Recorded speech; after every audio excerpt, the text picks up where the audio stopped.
Hello there. My name is Wolfson Sky. I will be doing a playthrough of the current build of Abiotic Factor as of September 20th, 2024. If you don't know anything about this game, it is a survival slash crafting game that can be played in multiplayer that is heavily steeped in the aesthetics of Half-Life 1 and I'd even say the SCP Foundation. It's honestly been one of my favorite games of the year, and I waited a long time for it to come out of early access. But I've played through this a few times, excluding some of the newest content.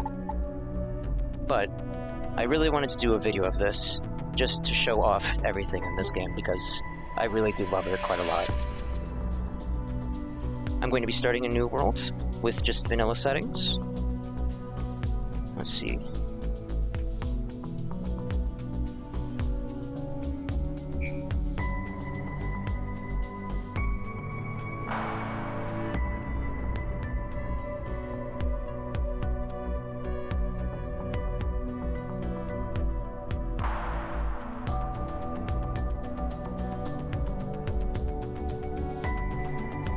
As you can see, there are options for a LAN server, and up to 6 people can join you on your world.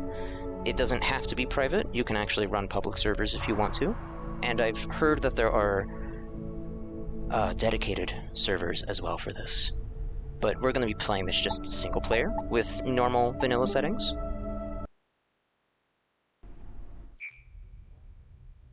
I will be doing a lot of reading, just because I might as well. And I will also be uploading a version of this without commentary for people to watch and or listen to for whatever they want, to relax or just have something in the background, whatever. There's a lot of aesthetic to enjoy in this game, so I hope you enjoy this along with me. In Abiotic Factor, your character is saved on a per-world basis. This means your character's traits, skills, items, equipment, and progress are tied to a given server. Visual customization is stored locally and carried between servers. You need to select a job and starting traits for your character with each new world, which you'll do now. So, for this, not to sound like a total Dark Souls min-maxing lunatic, but we're going to be going with Summer Intern, and you'll see why pretty quickly, especially since we're doing this solo. If you've ever played Project Zomboid, a lot of this will actually kind of click with you right away, I would imagine. We basically pick some positive traits, and we have an available pool of points that we can spend on these traits. And then if we need extra ones, we can grab negative traits as well. So we'll be grabbing some of the very critical ones here. We're going to be grabbing Decathlon Competitor. This gives us +3 sprinting, but the big thing about this, and you'll see this with a lot of the things I'm grabbing here, we really want anything that boosts our experience gains for anything at all.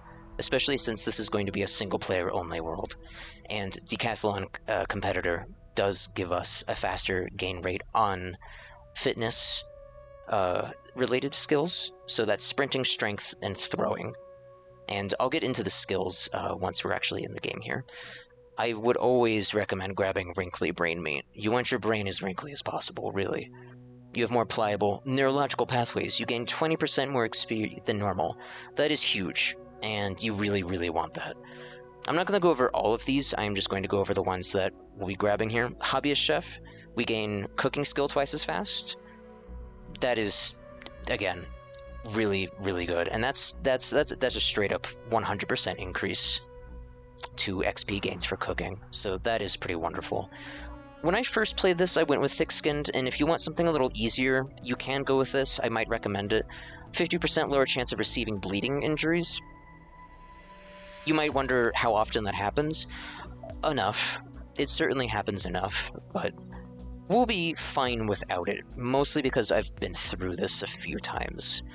Since you do have to make a character every time you join a new world, so I've kind of played through this a lot. especially with friends. But we're going to be grabbing Gardener as well. The big thing about Gardener is that we actually know the recipes for crafting garden plots immediately as well, and we gain double agriculture skill experience gain, which is, again, enormous.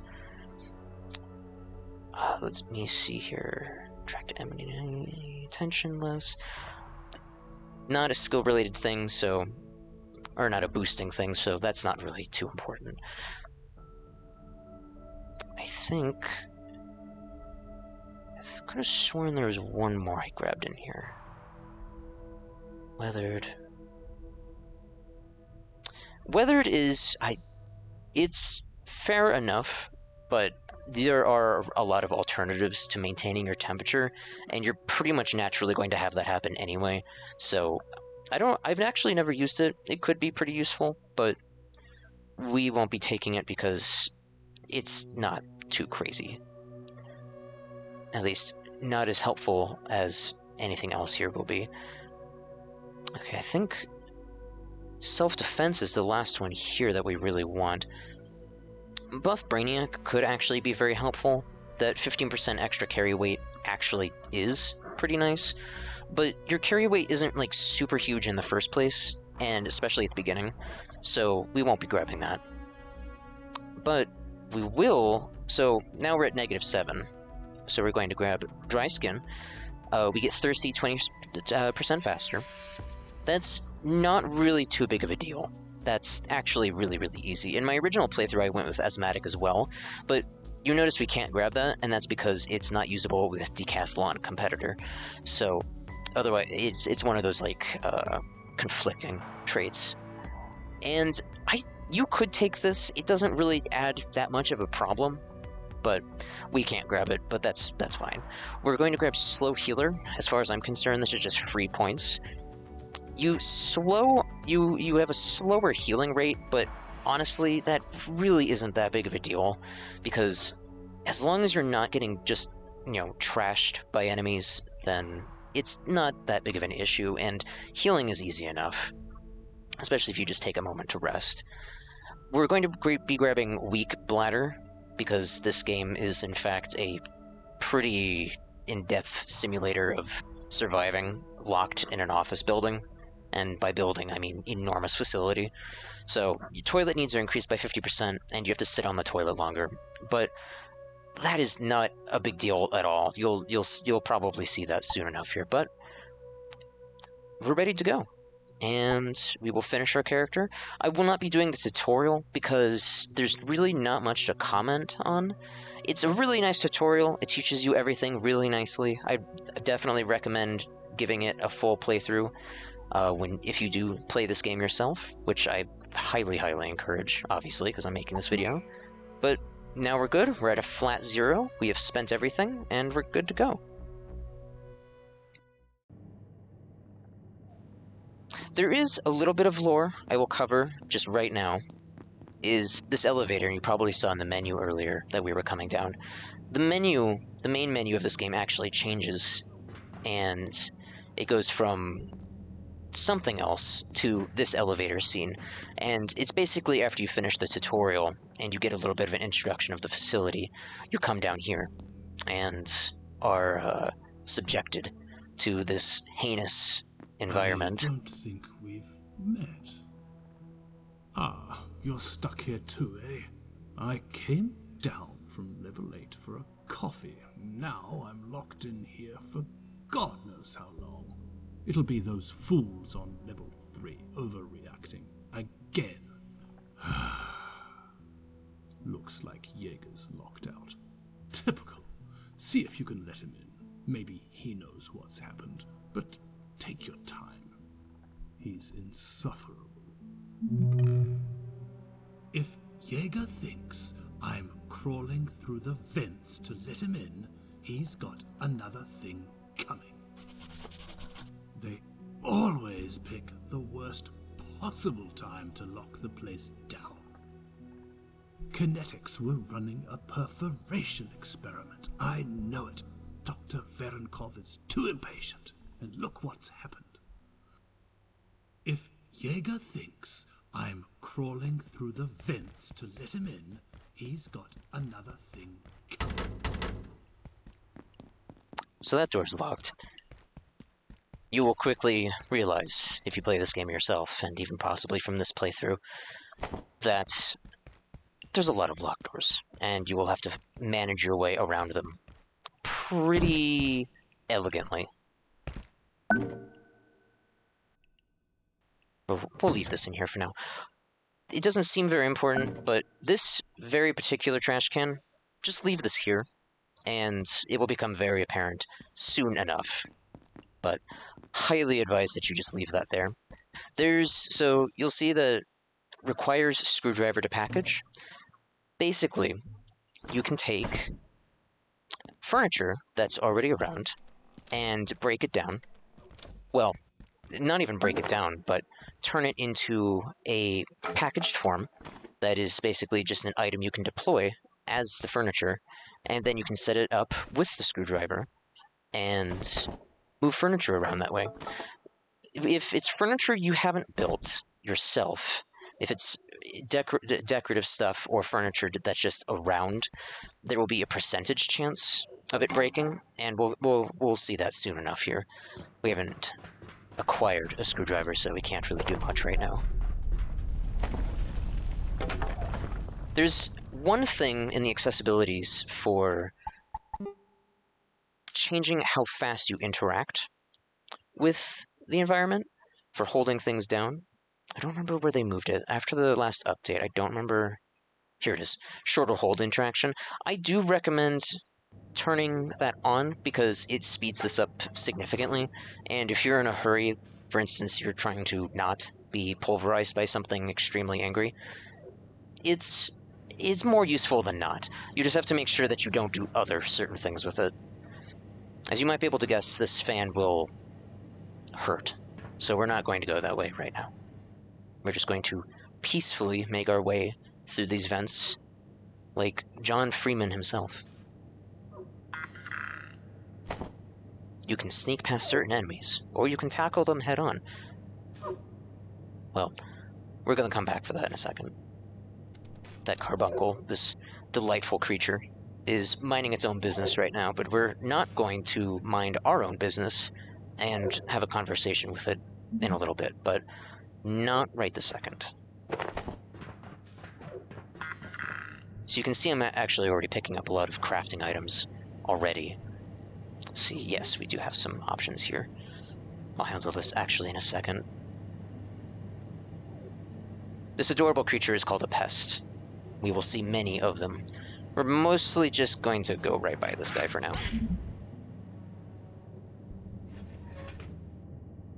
I guess I could actually show something really quick. In the tutorial, you learn how to make this. It's very basic. It's a throwable net, and you can use it to pulverize enemies by, well, trapping them and then stomping on them. That was quite a useless yield of bioscrap, but whatever.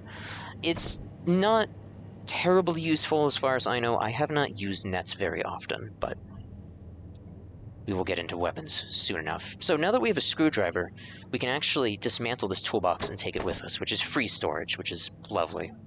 Storage is very, very, very nice to have, and anything free right off the bat is very handy. However, I am going to leave all future screwdrivers because they do not stack, and there isn't really much of a use to picking up a lot of them, so we're going to just leave them right where they are for now.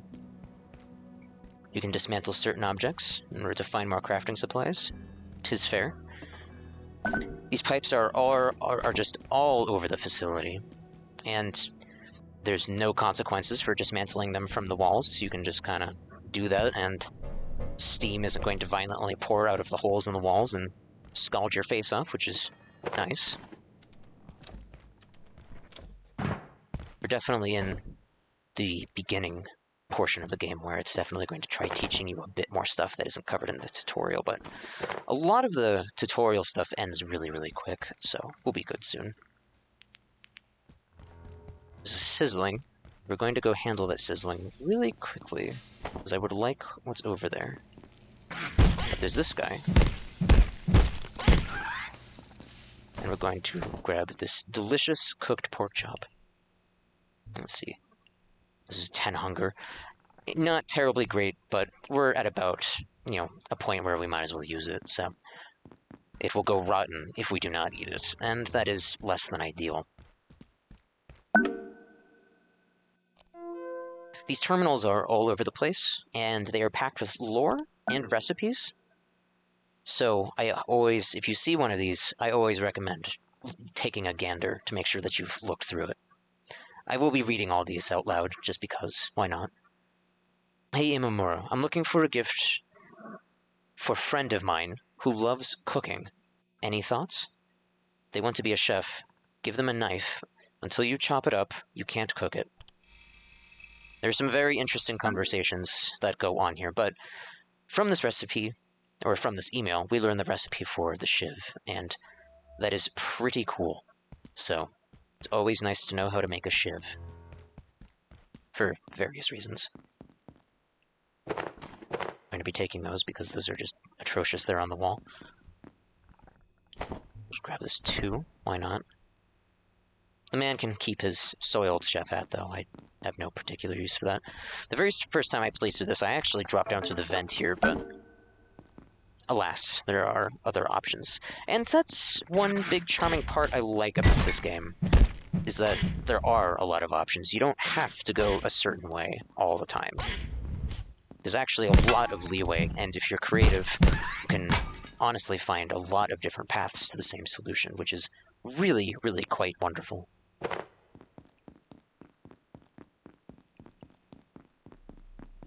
Let's see, we're gonna go ahead and open that up real quick. So, sinks will fill with water, and you can get free water from them. That's clean. We'll get more to that in a minute. They generate very, very slowly, so don't rely on them for water, but they can be used to hold water just a little bit. I've only seen them hold 250 milliliters each. Hello? Over here. I'll get to you. But it is good to make note of them, especially if you need them for any particular reason, especially if you need to wash yourself off. That's what I mostly use them for.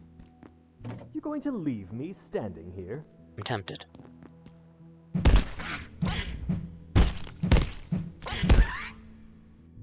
So just to make sure that I actually really did grab this, let me just make sure. Okay, I do have self-defense. Someone needs to sort this out. You should This is a you problem, sir. Oh, you're new. Looks like that little pest damaged the power system. Can you get someone to fix it? But hurry, would you? I'm not enjoying standing around out here. It was hours last time, and I don't feel safe at all. Well, you should make a Shiv. Well, if you're the only help available, you should set up somewhere and sort this out. Fixing the power system can't be that difficult. It's not quantum physics. Look, just find a way to let me in.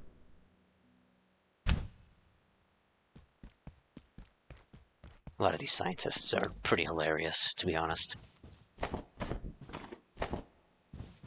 So, one neat thing about chairs, well, among many, many things with chairs, we'll go ahead and leave that there, is you'll notice, so now that we have a screwdriver, there's a percentage to break furniture if we try to package it. With chairs, as of right now, if you sit in the chair, yes, we can become gods and roll around as we rest.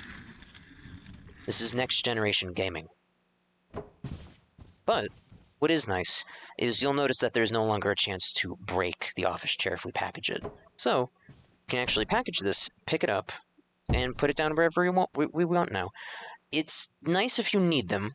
You don't really need a lot of chairs, to be very honest. I haven't found that much of a use for them, but it is good to know.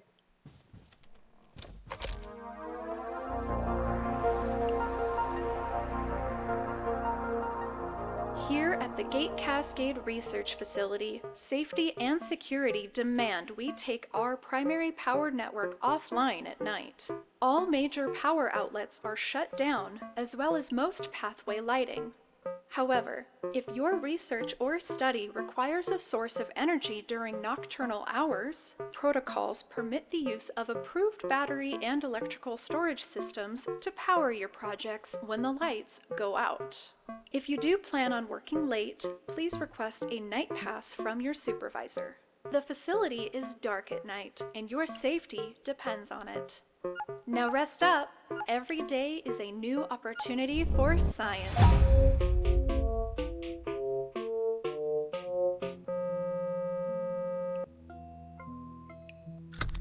A very helpful public announcement. There are a lot of these TVs. You'll notice this one says, power your science. There's a lot of different TVs, and they basically teach you different things. If you haven't seen one before, it is good to kind of take a peek and see if it has any useful information.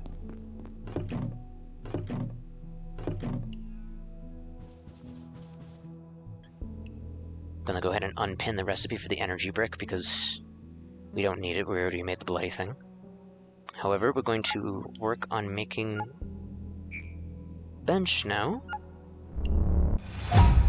Basically, the crafting is you find items that go into the recipe, and you kind of have to figure it out. One tip for this is that if you pick up an item and it gives you a new recipe immediately, you can pretty much imagine what's going to go into it. In fact, that item is definitely a guaranteed thing that will go into it.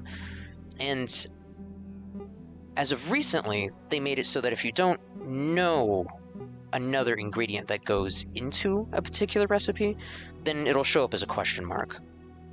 So it's actually pretty easy to figure out a lot of stuff, but, well, we'll get more into it as we go. But let's see here. Let's go ahead and make a plastic shield, at least for our understanding of crafting and science.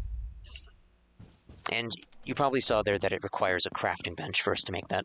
A lot of recipes do. Anything with a red background will require a crafting bench, but these items, anything that just has a blue plain background, is something that you can make just on hand, which I find very impressive that our scientists that can barely lift a paperclip are able to press raw plastic with their bare hands into a very complicated plastic bottle with a screw top and levering sipping device attached.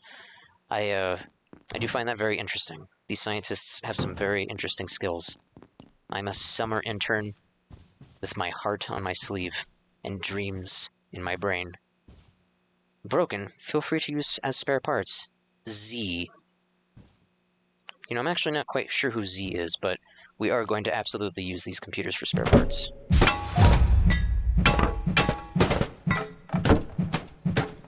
We just gained a skill in sharp weapons, which is pretty groovy. I have no inventory room because without a backpack, we are a little strapped for space, but that's fine. Let's go ahead and make one of these bad boys. And drop it on the ground immediately. There we go. G key will allow you to drop items by default, which is very, very handy. You can also use that in the inventory too, so you can press G over items and pour them out of your pockets, which is very nice. That was a nice sound. I'm sure that's fine. I'm gonna go ahead and just get rid of this trash can. Not a big deal if it breaks, honestly. They only have a space of 2 for items, so it's not that useful. I'll go ahead and line this up as neatly as possible. Not only for the sake of me being a feng shui psychopath, but also it does maximize on your space if you can use it efficiently and have things take up just the right amount of space. So this is unpowered. It has a little plug icon on it, which means that we need to power this bad boy. So we take this and slap that on there, and now it's powered. And we got a new buff as well, the Home Sweet Home buff.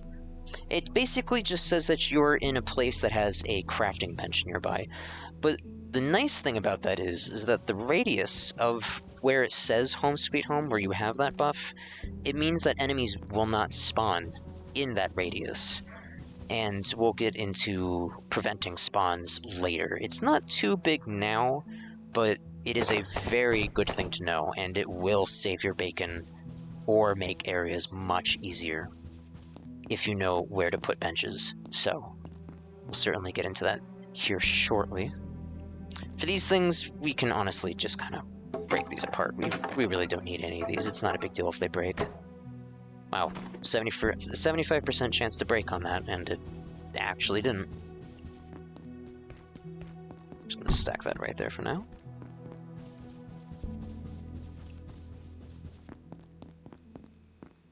I don't think I really have room now. Not...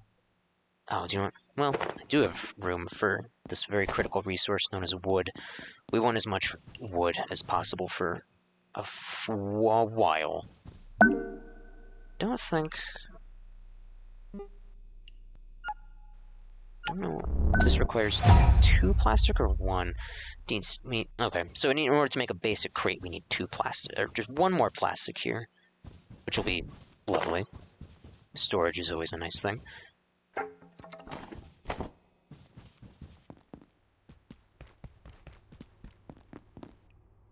These yield plastic if you scrap them, but we don't have the ability to scrap anything yet, so we'll be getting to that shortly. This is plastic. This has some plastic in it. And it dropped nothing. That's fine.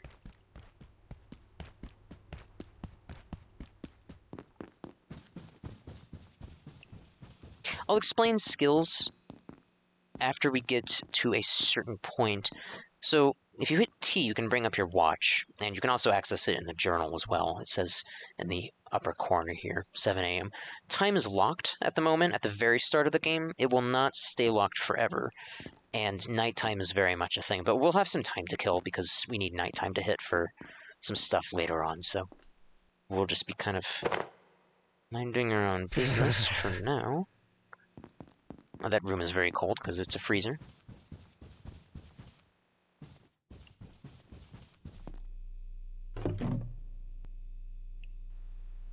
Let's see.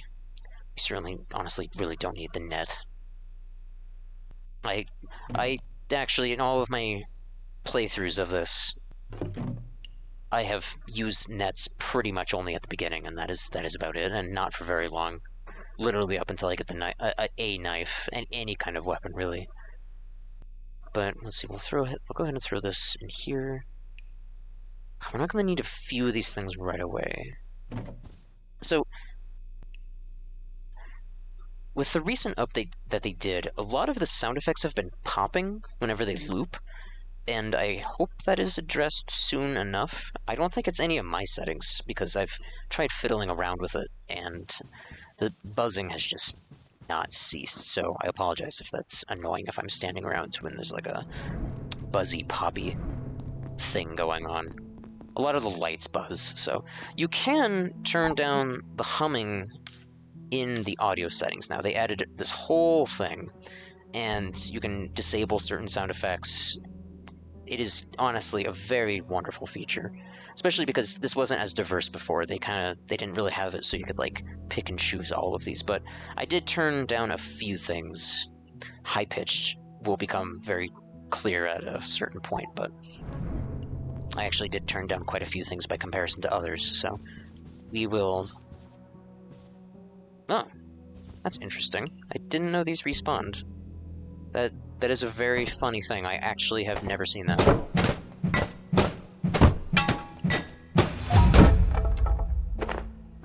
Interesting. That must be to prevent you from soft locking. I did not know that even happened. We're gonna go ahead and make one of these energy bricks now. Energy bricks are a huge staple of this game. I can't emphasize that enough. You really need a lot of these things. At least at the start, you kind of wean off on them later, but wow, really? But at the very beginning, you're going to need quite a few energy bricks. The recipes that go, or the ingredients that go into them, are definitely ones you want to keep a good number of around. You can make that without crafting bench. That's nice. So we're going to go ahead and make a backpack, because, my god, not having one is a truly painful experience. it adds 3 extra spaces, but this is just a basic backpack, and it's much, much better than nothing. So that will do for now. So we can take this toolbox. Hurry! No. He's having a moment. He'll be fine, I'm sure. You need to open the door down. now. All right, we're gonna go help this man. Take our energy brick. Just get it open. You sure? Oh!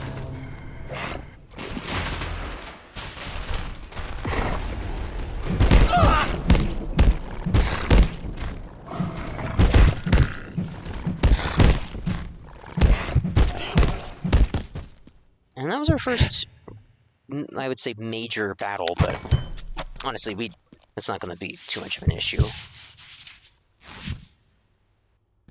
Although, you will notice that we bled from that combat.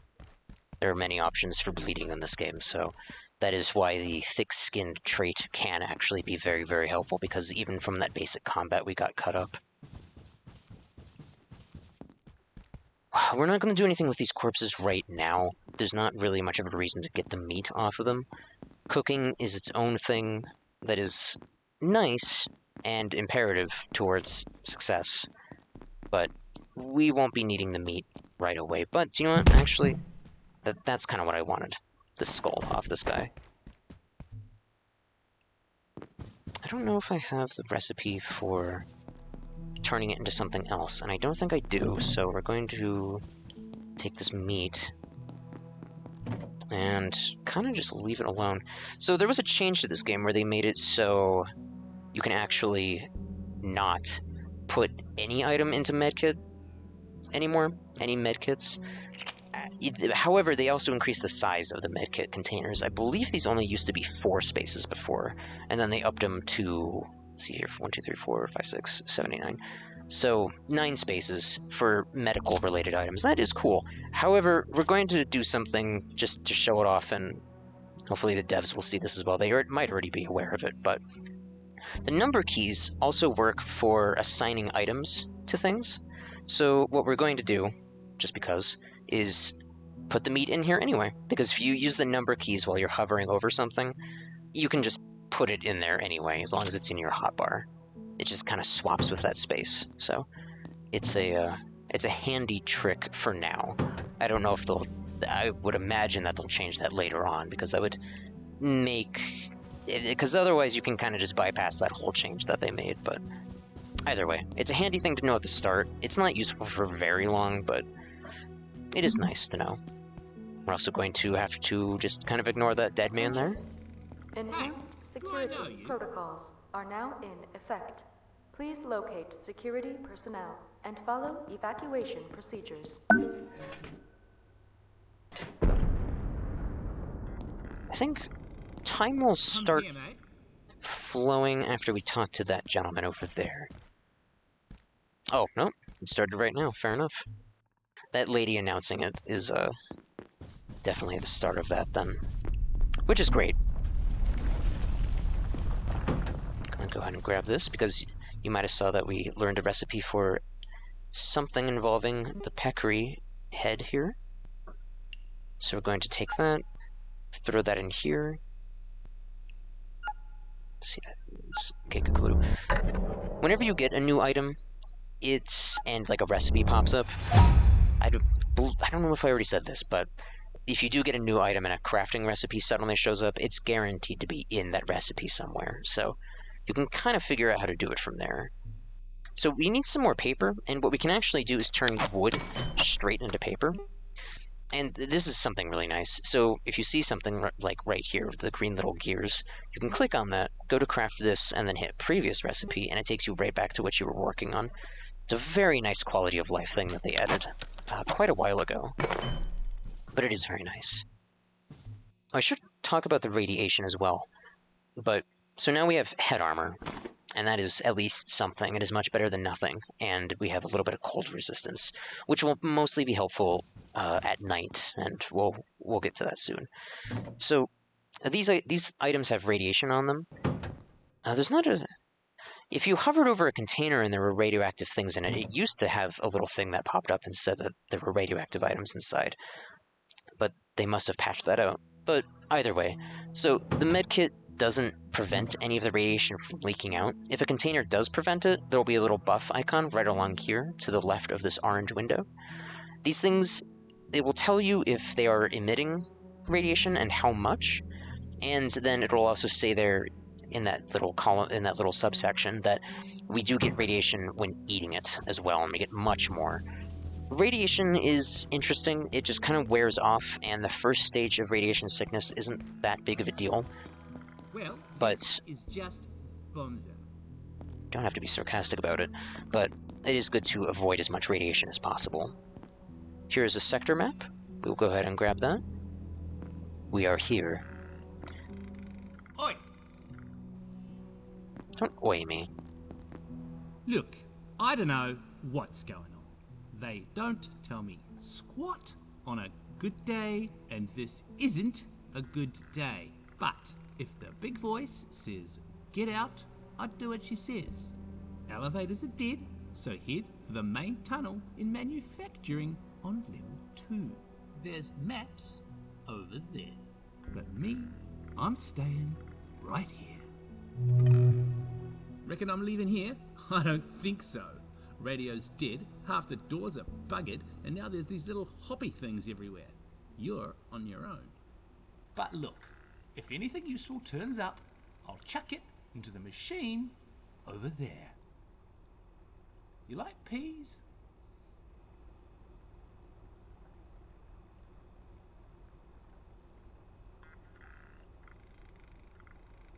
Saw a bunch of eggheads heading to the silos on level 3 earlier. Tried to tell them about manufacturing, but they weren't having a bar of it. Unless you're going to move on, you're going to end up as Tucker for some frilly pig-leg drongo from God knows where.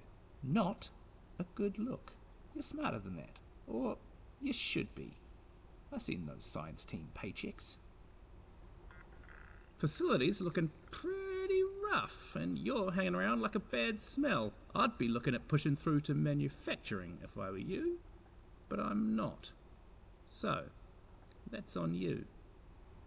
Still stuck here, huh? How about those life choices? Anyway, it's time you got on your bike, I reckon.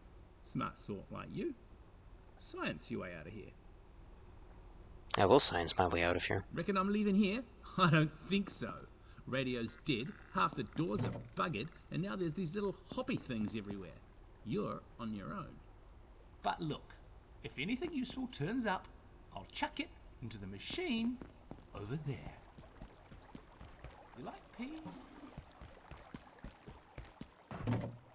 I do want to make sure I exhaust all the dialogue out of the NPCs, because I do want to show off everything in this game. There's a lot to enjoy, and I honestly just love this game to pieces so far. Here's our first water cooler, possibly one of the strongest items in the game. We're going to go ahead and package this bad boy up. It weighs a ton, but 29.96 in our hotbar specifically. But carrying this around boosts our capacity, well, not even boosts our capacity, but uses up our carrying capacity. And we're in the yellow right now, so we're a little slow. However, the big thing about this, and you'll see it up there in the upper left, is that our strength is increasing. And that is a very good thing. We want to get that as high as possible, as quickly as possible. Having a high strength value is very imperative towards making the playthrough of this game not an absolute pain in the butt. Plus, now we have some fresh water, which is wonderful. We always want fresh water, actually. We'll go ahead and enjoy some of that delicious fresh water. I'm looking for one more piece of plastic. That would be very ideal, but we'll see when we can find one.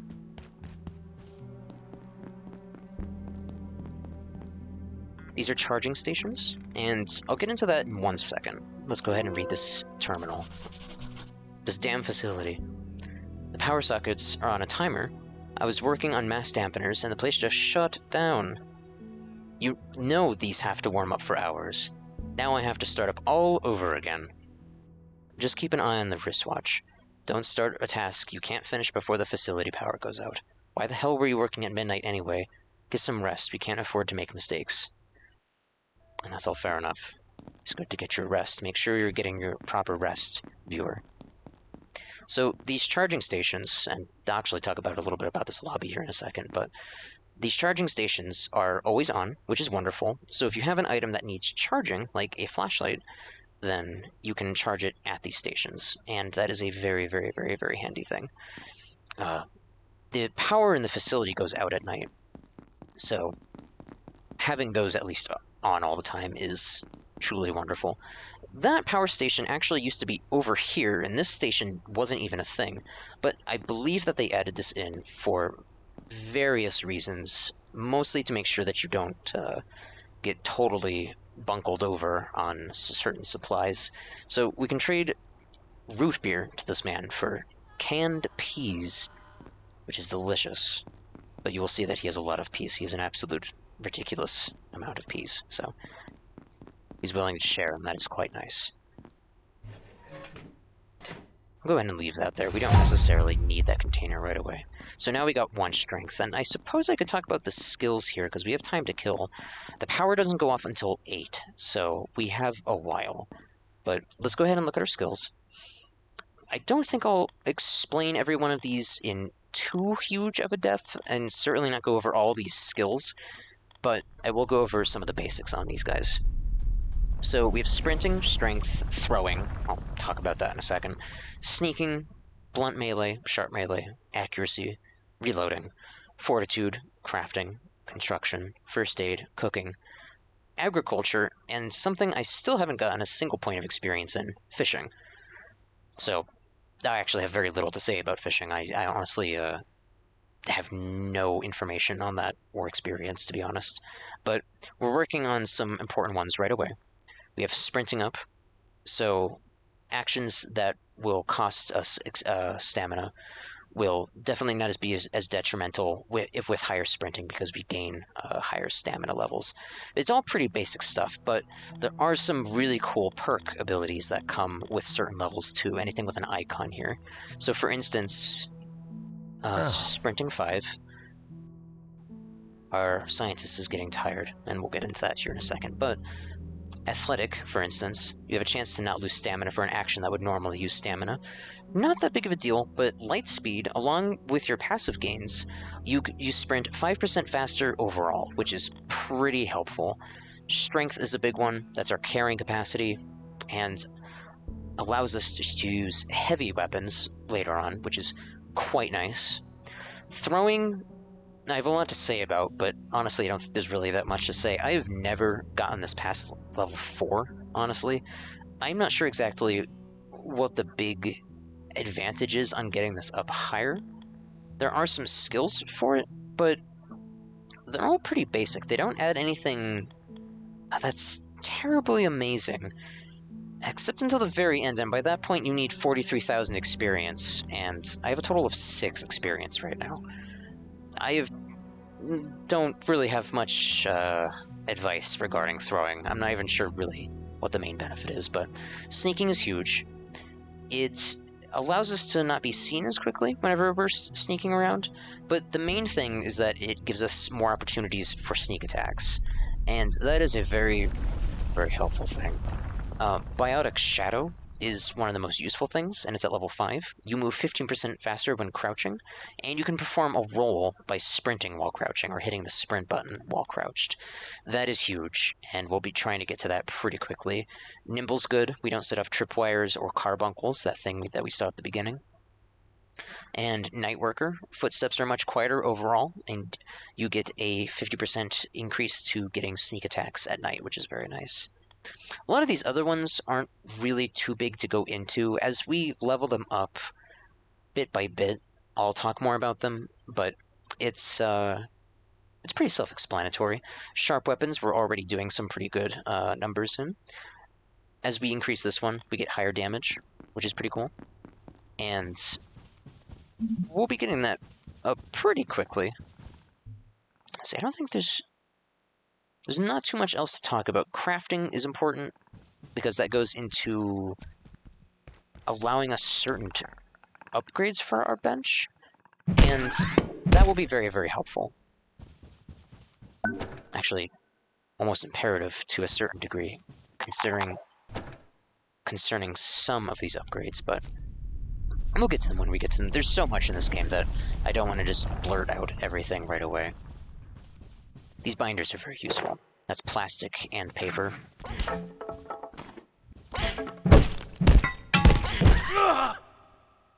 Ow. These are all over the facility. Dr. Manse is a very interesting man. Dr. Derek Manse reporting. Research Director, Gate Cascade Research Facility. Originating in Antiverse 2, IS-171 is a stationary, sessile entity that traps its food with a retractable tentacle. The experience of being caught is rather like being attacked by an angry pizza. It presents no real threat, but leaves an enduring, not entirely unpleasant smell on anything it touches.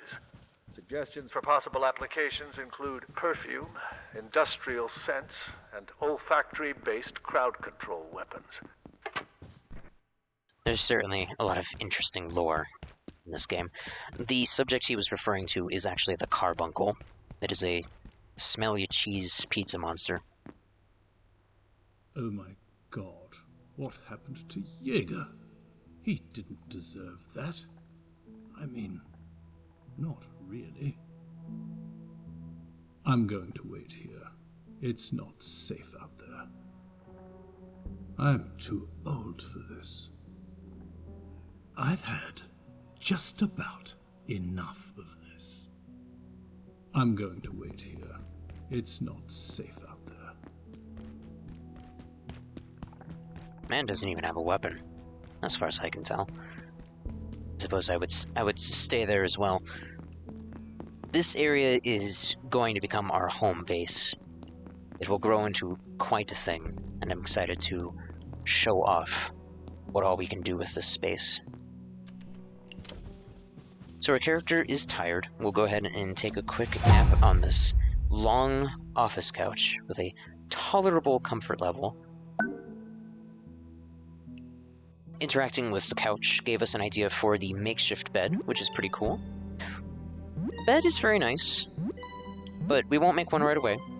There is this very cute minigame whenever you sleep, and you don't have to jump over the pests when they show up there, but if you do, using W, it increases your gain on rest. So it's nice to do if you're in a hurry, but if you want to, you can just leave it if you need to, like, check your phone or reply to a message or something. One nice thing about sleeping, too, is that when you are sleeping, it speeds time up at night, specifically, not during the day. So if you want to skip a night or make a night go faster, you can just kind of lay down, and that will make life quite a bit easier in a lot of circumstances. Excitingly, we can make a very plain storage crate now, which we will absolutely do, and promptly drop it right on the ground, because we have no storage at all. Beginning of the game's a little rough for storage, as are many games, of course, but that will change, honestly, pretty quick. Bit of a lunatic when it comes to getting these all lined up nicely. Some items you don't have to build with a screwdriver once you place them down, but most of them you do, and you get a little bit of construction experience. The main thing with construction experience, at least the main way to get it, is by breaking items down. You get a pretty decent chunk for that, and we'll be getting to that soon enough, but for now I'm honestly not going to be breaking too much apart. It's not that big of a deal. But with that storage container there now, that gives us a lot of options for a lot of very helpful things. So we're going to go ahead and deposit some materials that we don't need right this moment. We'll go ahead and definitely hold on to the syringe. And I think I will actually cook these now, because we could definitely use it. We're at 50% hunger, so let's go ahead and cook this. This oven is very nice. It is just one little space to fry one item at a time, but if I remember correctly, it is actually on at night as well, which is a big deal. That is very, very helpful. So, I'm gonna go ahead and stand here for a little bit. Well, actually, we don't even have to really stand there. We can sort out some recipes while we're waiting for that to cook. Soil bag. I think, yeah, plastic, basic wood, and then hose. For the round garden plot, which I'm sure it has a use, and I'm sure it's very aesthetically pleasing in the right areas, but I don't use those much myself. I mostly use the square ones off the start. For these basic ones, anyway. It has the same recipe as the circular one. Chef's counter was a kind of a new thing that they added. It's for food preparation, and it's cool. It has two things, specifically for fish. Oop. Go ahead and grab that, and we'll just eat that right now. The chef's counter can be used for fish and for prepping other recipes. I do not want to pick that up. I'm going to grab that paper just to free up the space in there. So the desk lamp. Oh, and I'll point this out. So when we hover over this, we get descriptions, and it'll tell us what will break down out of the lamp, and most items for most of the time. Some things, I believe, don't really show until you're actually at a scrapping bench, and we'll get to that really soon, actually. But for now, that's not too big of a deal. Either way, the desk lamp is an item that does not require any construction. It is good to go. It's one of those small items, kind of like the chairs. This particular food item actually takes a long time to cook, so we'll actually have plenty of time to investigate some of these recipes while we're waiting. I think it's duct tape on this one, then cloth. Yes. So for making a makeshift bed, we need a long office couch. It can either be a 3-seater or a love seat, just a 2-seater. And cloth and a desk leg. Oh, I was just kidding, apparently. Although it's interesting that there are books in this, and yet it requires no books for this incredibly makeshift-looking bed. Repair and salvage station is huge.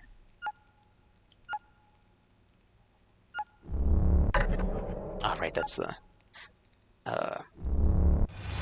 coil. We get those out of CRT monitors. Nice.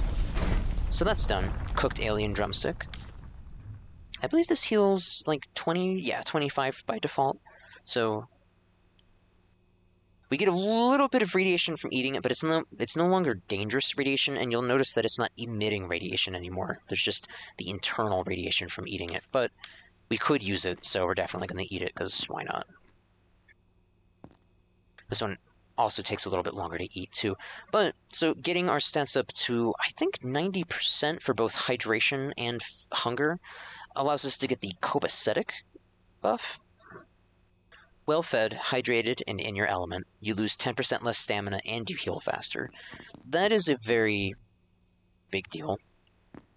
It is honestly highly advisable to always be copacetic, if not at least be able to get to copacetic if you need to, because for a while there's not much of an option for healing. Actually, speaking of, we grabbed this out of the first aid box behind us, and this is a healing syringe. It allows us to start a healing process that is a slow, gradual heal, but it lasts a bit, and it does honestly heal, I think, about up to 50% of your total health. At least at the very start. I'm not sure if it heals based on a percentage or it has a numerical value, like this is just static, but either way, these are very, very helpful right at the start. See, so these are yellow because we have a pinned recipe, and we don't honestly need a pinned recipe, so I'm going to go ahead and unpin that. Go ahead and put together the test tube, pipe, I believe, get glue, healing syringe. We can actually make these ourselves. We haven't seen this thing yet. This is antiverse wheat. We'll definitely get into that later, but we haven't even seen this thing yet. knowing how to make one of these is honestly very, very helpful. See, I believe keyboard for that guy, and then metal scrap. Wow, I'm not remembering any of these.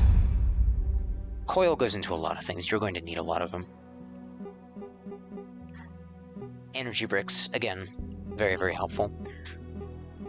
Actually, and we gained this recipe for a makeshift screwdriver. So if you ever need one, you can make one yourself, which is very cool. You probably won't need to do that. There are about a bazillion screwdrivers scattered all over the facility, especially in the beginning. And even later on, you're going to be finding them all over the dang place.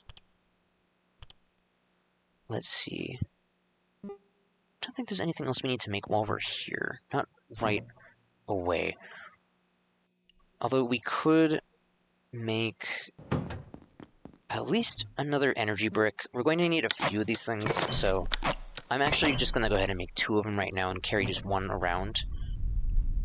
I do hope they... So if you right-click on an item, you can do a split stack, and it allows you to go into a menu for taking however many you want out of a stack.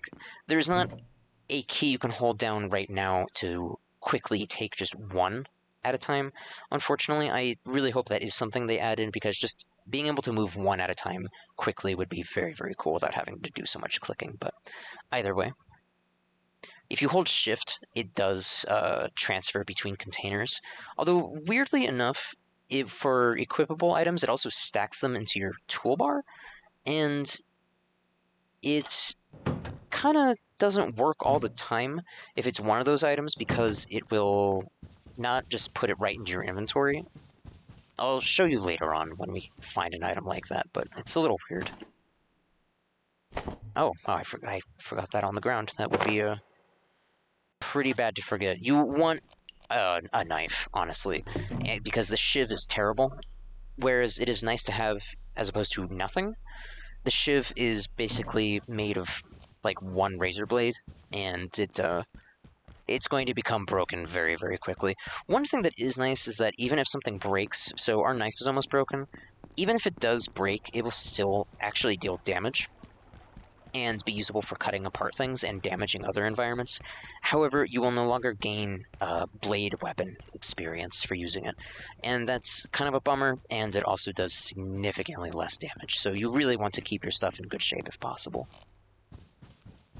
So in the upper left, you'll see we have evacuate sector via manufacturing. We have a target goal now. We'll go ahead and be working towards this goal.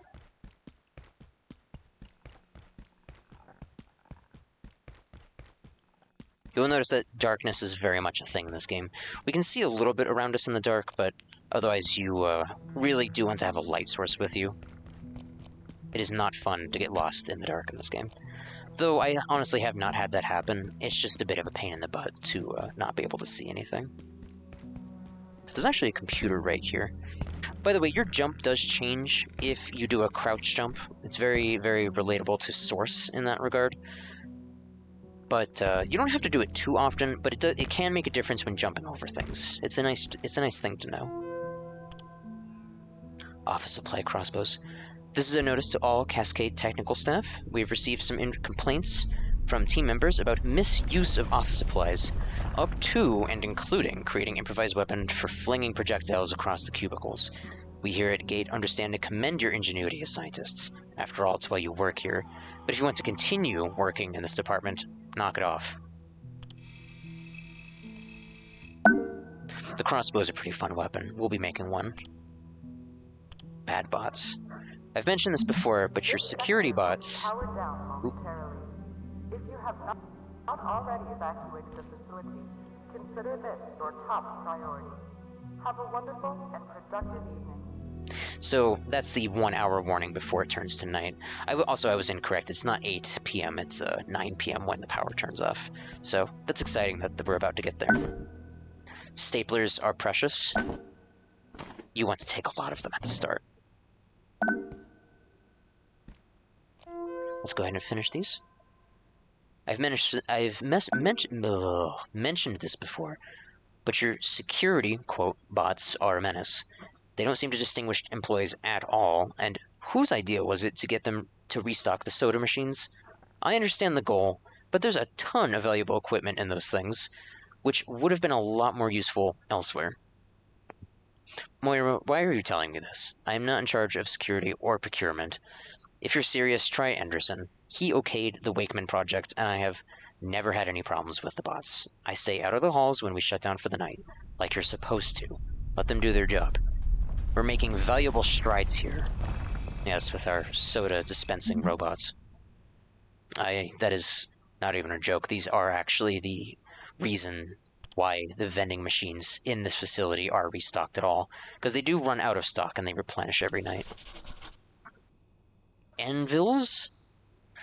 What happened to the anvils in our workshop? I needed it to repair some of my tools, but it's gone. Sorry, that was us. Check the supply closet on level 3 by the silo. We were doing some heavy repairs up there and needed solid working surfaces. This certainly explains the noise complaints. Please let us know beforehand next time. It's pretty rough when people are stealing your anvils. I'd consider that pretty rude. So, we're just about to hit night, and we're gonna go do something very important.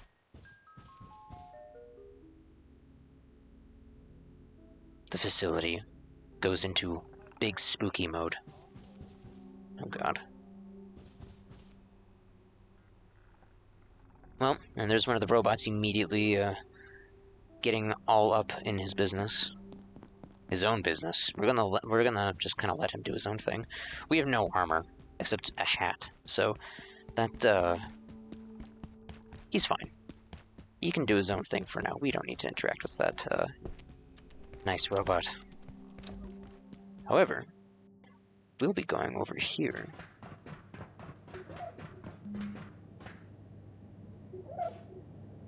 Going to revisit this location. It's absolutely Siberian. I think I'm gonna turn this gentleman down, good lord.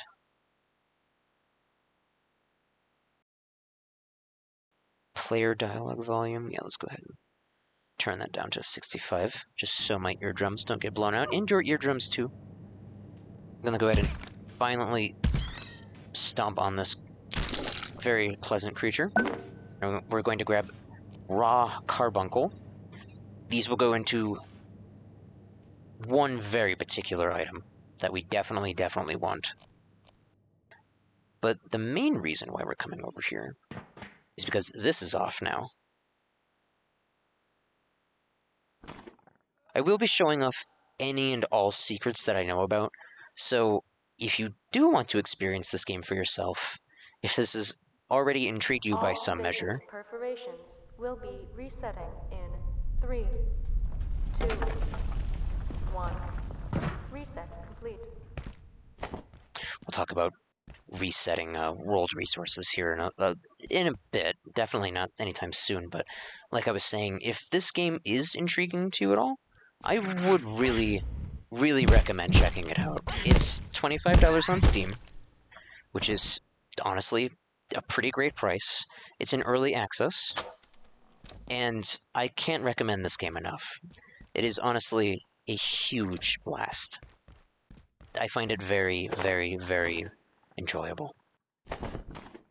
So, coming over here allows us to get into this otherwise locked door that was not accessible from the lobby, at least from that side. So we're going to take almost everything in here, but the big deal here, actually two big deals, is we get an anvil right away, and we get a plastic bucket right away, which is a container for liquids, and it is quite a nicely big container for liquids.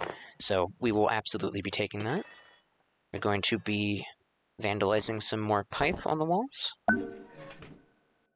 We have gained the recipe for the Chopinator, which actually is a very cool thing. Although I actually haven't used it too much recently, incidentally.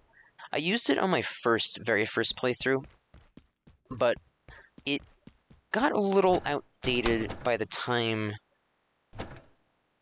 we were finding better equipment, and the equipment itself rather replaced it pretty significantly. But it is a cool thing to have for a few things. I'll go ahead and build one later, but if you've played Half-Life 2, it will probably look incredibly familiar for you. So this little guy, this anomaly, we can't do anything with that right this second, but we can soon. Go ahead and get us some sprinting experience and strength. We can gain both at the same time. It's a little hard to see, but there's a little notch on the blue bar down there, our stamina bar, that just disappeared. And if you're sprinting past that notch point, you don't gain experience for sprinting. I don't think for... no, actually, I believe you do for strength, but for sprinting you need to be above that threshold, because otherwise your character's too hired and they're not gaining experience. Though, we have enough to make more beautiful, beautiful containers, which we will absolutely do. As soon as the power's back on, and it is. That was actually incredible timing. So, let's see, I don't know if I can make this right away. I think I can, actually. Let's go ahead and see if we can do that. I believe pipe. Yes, okay, yes we can. So, I can't implore enough that this is something that you should always have. I even on my files where I have like 30 hours, I'm still carrying this thing around. It is actually that useful. So you'll notice it says damage 0 and has a weight of 5. This thing sucks. Yes, it does. It truly does. Super powerful makeshift vacuum, good for sucking up items and maybe even small critters. That should tell you quite a bit about it right away. I have to say, this game has some seriously Ratchet and Clank weapons. This sector is under precautionary security measures. Please remain in place and wait for security assistance. And the fact that it has these weapons makes me very, very happy. I'm a Ratchet and Clank aficionado. We'll just leave it at that. But so when you make a new item, it does not have a charge, at least if it's a energy related item. So we'll go ahead and drop this here. I believe they split up the amount of recharge for vanilla stuff. Like, you know, if you don't change any of the server settings. I don't know if there's an option to change anything about recharge rates, but I digress. I believe they just straight up doubled the recharge rate on items, which is cool. I didn't mind waiting around, but it is handy. And when it's fully charged, it'll give off a little jingle every now and then. Kind of like my microwave, when it finishes something and I don't acknowledge it. Not a big deal to open this door, but it goes back into this little area. It's not really that useful of a thing, but it'll be mostly useful very later on. Not even soon in the slightest, but anything to get a little bit of a shortcut is good.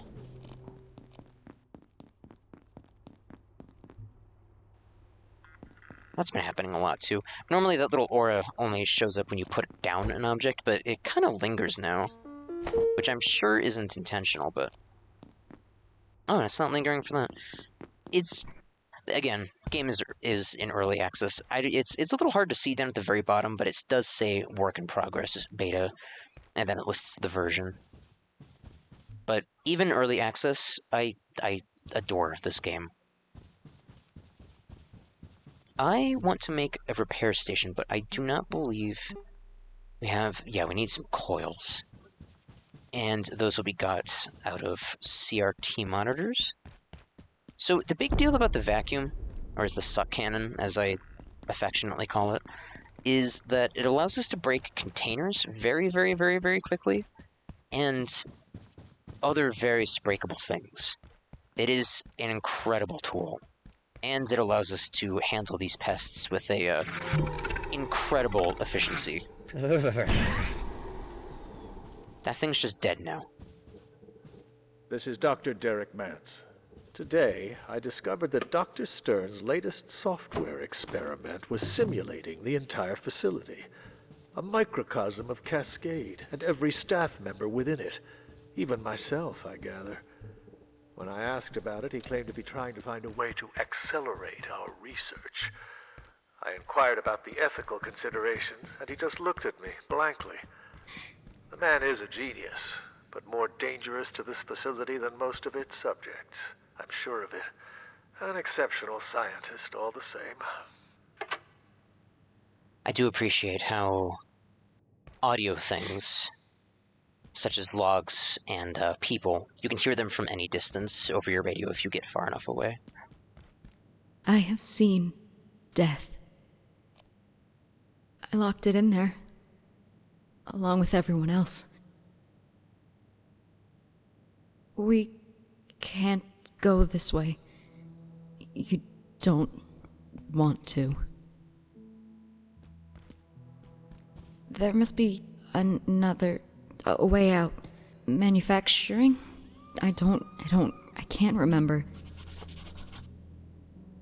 I'll follow you soon. Through manufacturing? Or was it? I locked it in there, along with everyone else. That woman has seen some things, and we will see those things much, much later. Security sector is a, interesting location. However, we're going to go here, and I'm going to go ahead and, do that. There's a pest hiding underneath the desk. They love to ambush you.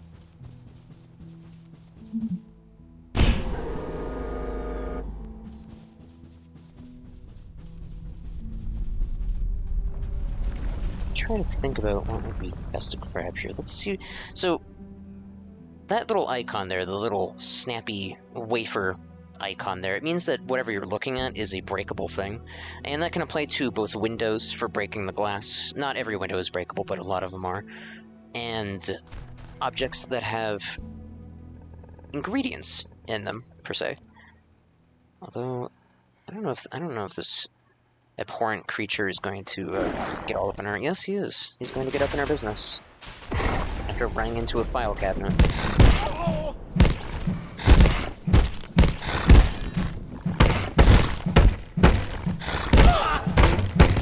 So, our knife broke, and this is exactly why I take the ability for self-defense, gaining +3 damage with all melee weapons. At the beginning of the game, and honestly for quite a long time, that is a very, very good thing to have. Especially when our knives are just breaking constantly. I will take this. It's good to have 2. Or at least a spare. We could use some water, too. So, a nice stove with 4 burners on it. We need a reinforced hose to repair it, however, so we're going to... we might come back to that. I haven't used this oven myself, actually, but... again, we'll cover more of cooking as time goes on. In fact, the main reason why I want to come here is over this way, just to grab something quickly, because it is a very, very helpful item.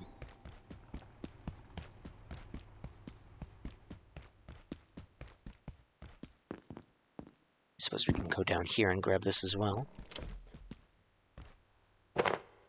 This is nice to have. It's very heavy, but this is a lead vest that reduces our radiation intake, which is very, very helpful, and that includes items inside of our inventory. This is Dr. Derek Manse. One of the most interesting aspects of the 173's life cycle is how rapidly it evolves. The high-energy conditions of our universe compared to the torpid energetics of Antiverse 2 appear to accelerate their growth immensely. It's humbling, if not a little frightening, to watch life forms alter so quickly. The explosion of Antiverse flora in reactors was far from an isolated event. It goes to the very nature of life in that realm. There's a lot of very interesting things going on. If I could summarize a little bit about what's going on, there are creatures from other dimensions and planes of existence, universes even, that are now occupying the facility. I discovered this with a friend. They pointed this out, and I had seen this in one of the very early builds, And I honestly wasn't sure there was much reason to come down here, especially because, oops, I fractured my leg with a microfracture. Ow. But there is actually something down here, and it is very much worth getting, so we're gonna go ahead and grab this right now. Okay, I guess we'll just go ahead and grab that guy as well. This security pack is very nice. We have this amount of storage right now, I believe, let's see here, 15 slots. Go ahead and slap that on, and we suddenly have quite a bit more. The makeshift backpack, while useful, is suddenly much less useful. And we get a hammer.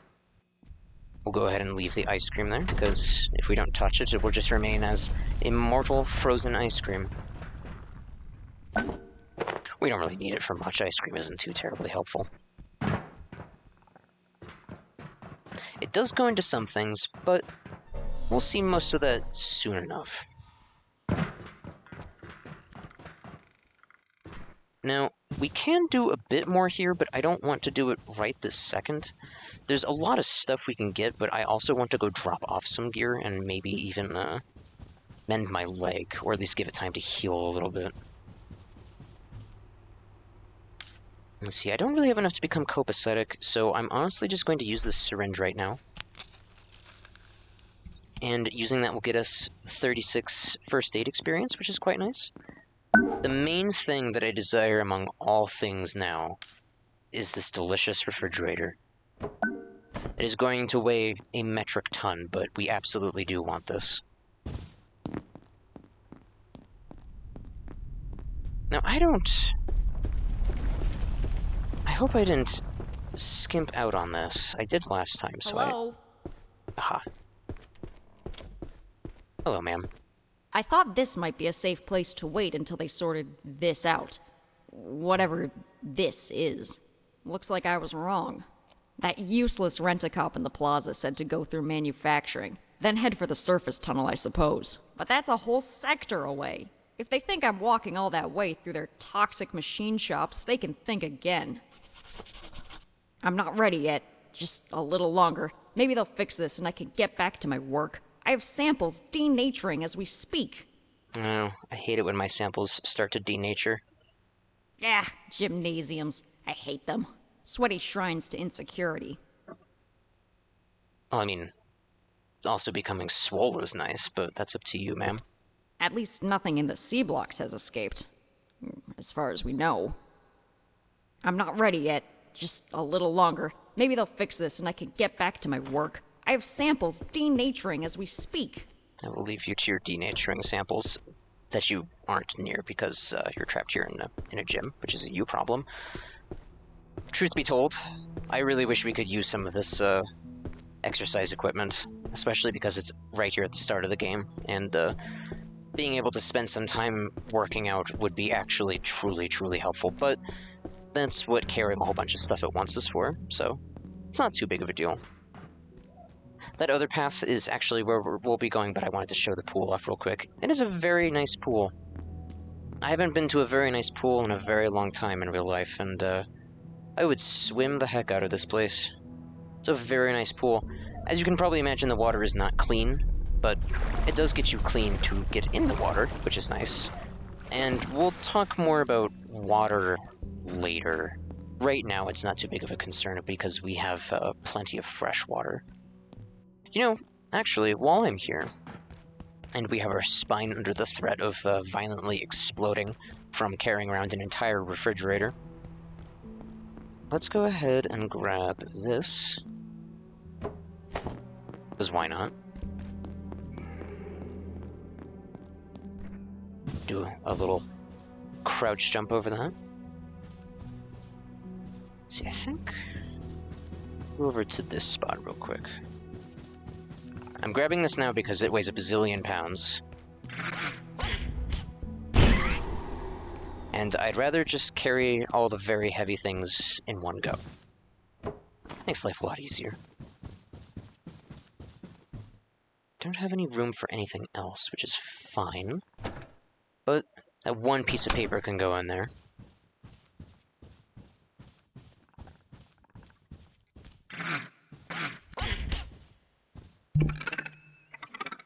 You'll notice that our carrying capacity bar is hot rod red right now. That is because we are at 287 of 76 on our capacity. We are actually at permanent spine damage levels, so we definitely aren't going to be moving very quickly. And we can't even sprint anymore because we're just below that bar, and again, we're carrying an absurd amount of weight, easily over, like, 500 pounds, I would imagine. Probably, maybe closer to 400, but... I mean, we are carrying an entire fridge, and I haven't weighed one of those recently, but I would imagine it's not very light. So, it said too heavy there. If you try to jump when you have that on the screen, your scientist will simply refuse to jump. There are a lot of debuffs to being over-encumbered, so you don't really want to be super encumbered if you can help it. You want to stay in that sweet spot if you're building strength up. And we'll be doing that for a while, but not too terribly long. But let's go ahead and get this down. The fridge, that is. So what is nice is that if you right-click on something, you can hit deploy, and you don't have to put it in your toolbar. You can just deploy it straight from your inventory, or from containers, although it's a little buggy from containers. Or at least, not even buggy, but strange. Once you put something down, you'll still act like you can put something down, but it won't let you. It works surprisingly well, but it's just a little weird. We don't have to build that right away, but we will here in a moment. But there was one good thing that we got a little bit ago, and that was a hammer. So we'll go ahead and set this lamp down, just because, aesthetics. And we're going to be carrying this hammer forever now. The hammer repairs furniture, which is very, very good.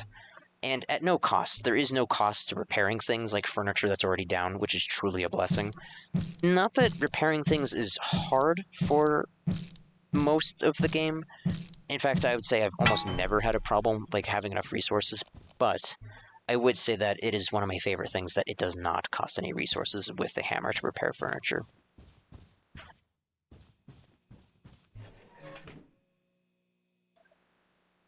Let's see if we can combine some of these water canisters. In fact, let's go ahead and just take these out here. And we'll slap these bad boys down.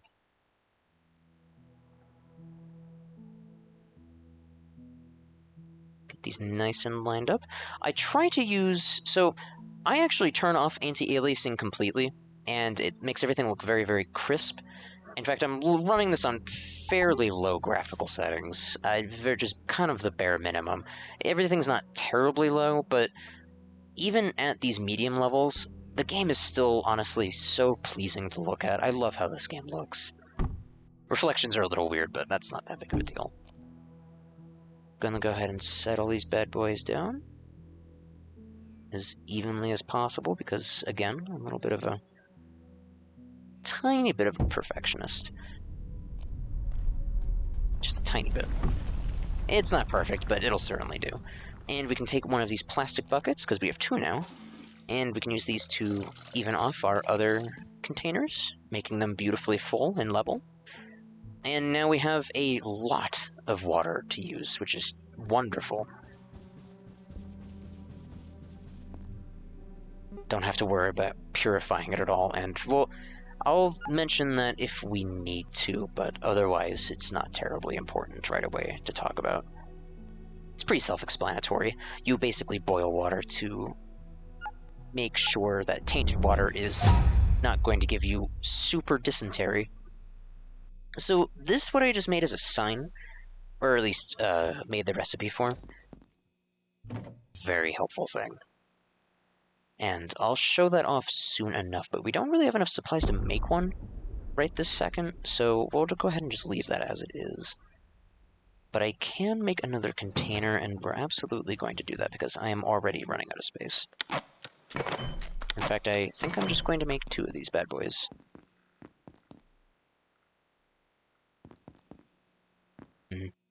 Debate about how I want to place these down, but it's not too terribly important. They don't have to be perfect.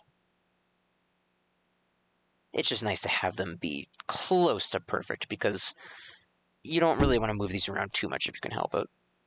Mostly because it's a very laborious process. But that looks pretty good to me. Go ahead and get these built.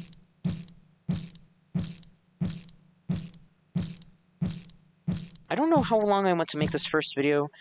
This is my first time using Audacity, and I'm using OBS to record the gameplay straight into a recording, as opposed to a streamed recording, so that the quality is as high as possible, because I do want this to look nice and sound nice. So, I think I'll probably go for a few hours. There's definitely quite a bit more of this I want to do in this one sitting, so...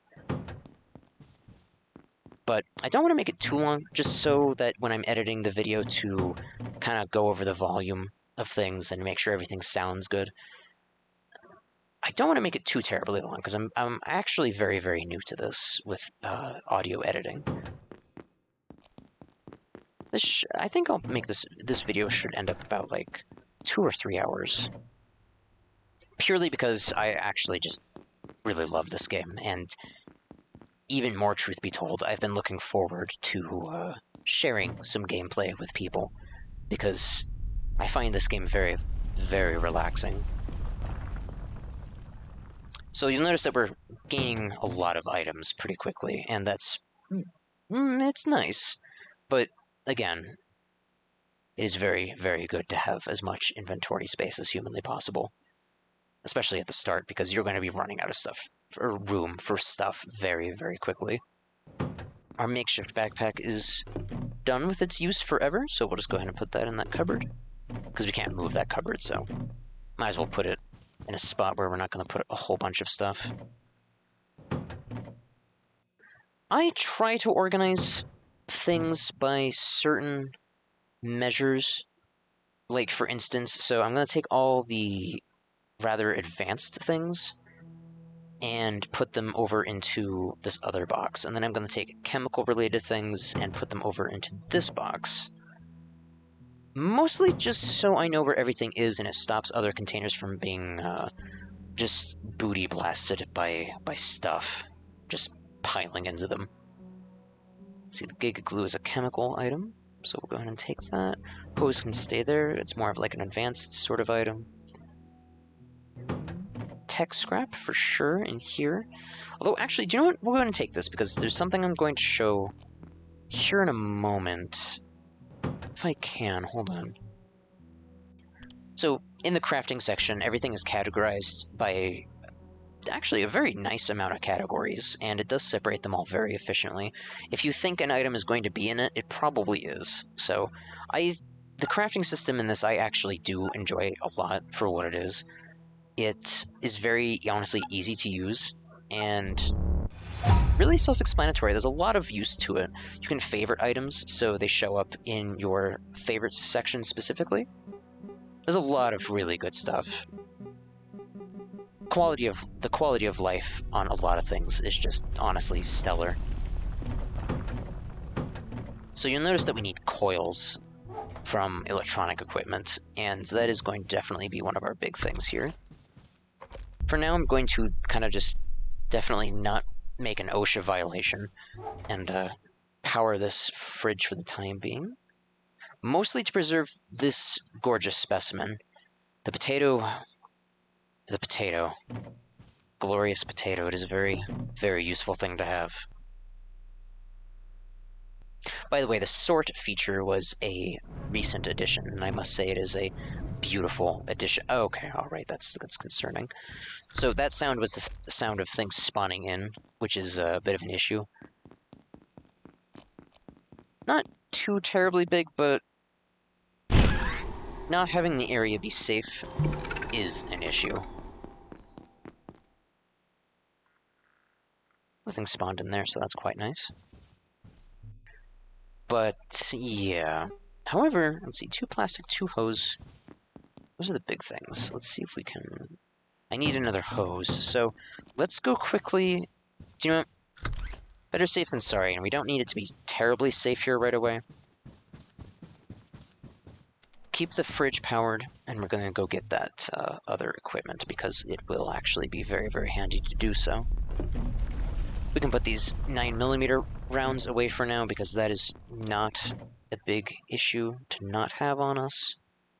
Always good to have bandages. Always make sure you have a bandage, because if you're bleeding and you can't find any cloth around to make bandages, you're going to miss having bandages. Bleeding sucks. You don't really heal from it over time, as far as I know, unless the timer on it is just gigantic, because, yeah, it definitely causes some issues. That might go without saying that bleeding out is an issue, but it's worth making a note of.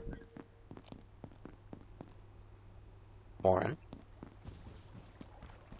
Let's see. So, this water is tainted in this scum-tastic fountain, which is a very nice fountain. I appreciate the very squared-off design of it. But even though the water is tainted, we can wash ourselves in it, and washing ourselves is important for not getting sick. I haven't gotten sick often, but it is nice to make sure you're clean, because I'd imagine getting sick is a bit of an issue. Let's see, I think this is the way we want to go for now. I do have this energy brick on us, so I think we'll go ahead and use that right away, just so I can get it out of my inventory. Life at Gate can be demanding, so it's important to remember that resting is key to staying in good health. Simply taking a moment to sit down, even on the floor, will give you the energy boost you need to get through your day. While resting in any form helps to promote healing, lying down for a short nap is the optimal way to getting back to your ideal physical condition. Getting adequate rest is vital to being a productive and valuable member of the team at the Gate Cascade Research Facility.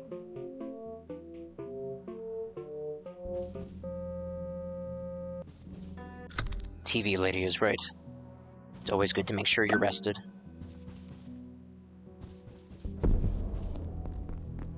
So, we need a hacker for this. We don't quite have that yet.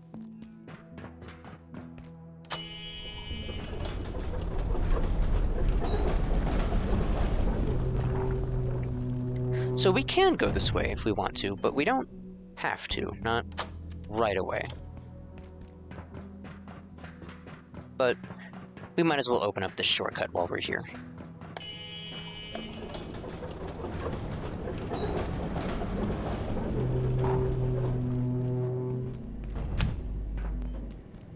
Portable toilet? Might as well. And yes, there is a bathroom minigame. You don't even really have to participate in it, and I'm pretty sure that you don't violently blow out a blood vessel in your brain if you mess it up too many times. Which that guy might have. But it is good to try to... It's hard to say that it's good to succeed at the pooping minigame, but I suppose that does actually go without saying. The soldiers came through. They locked down manufacturing. Wanted information about the silos on level 3. They weren't gatekeepers. They were something else. I couldn't tell them anything. But if you can find a power cell, we can use the forklift to open the door. Get out of here. Through the surface tunnel. Try level 3. The power cells. Energy research team. They weren't gatekeepers. Someone else, not government. Heading for the silos. If you can get out of here, send help. I'm sure I'll be fine.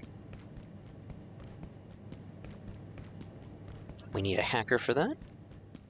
But going over this way, it leads back to the office. There's a theme that if you're playing on this game yourself, you will probably pick up on it pretty quick, but a lot of things lead back to the office. And that is why we will be making our base specifically here at the office that we start in. Just gonna go ahead and grab this guy. Some water here. I might as well fill up on that. And carry this around. So, items in your hotbar weigh 25% less than normal.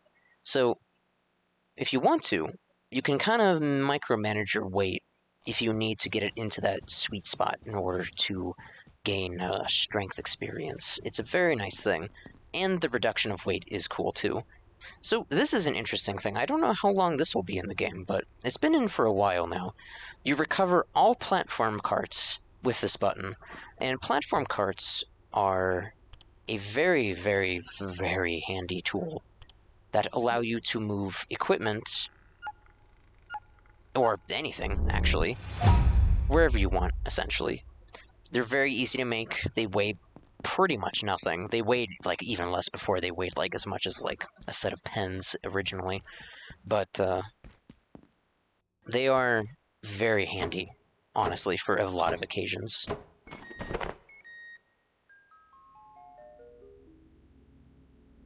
It occurred to me that these were not very flush up against the wall. They were kind of obnoxiously taking up space.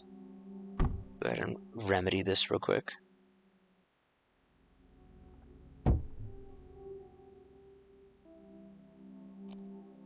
I might bring one of us... Do you know what? I'm going to be stacking up on a lot of stuff anyway, so we'll just go ahead and leave this other one here for now.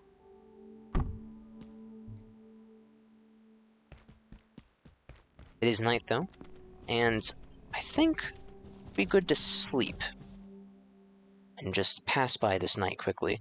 So, what is cool is that you can access your journal even if you're lying down, and you can see that time really does go quickly.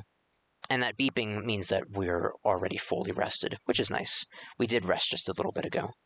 But in the lower left there, you'll see a little bed icon with a 1 on it, and there's 2 yellow arrows there. That means we're going super speed through the night, which is wonderful.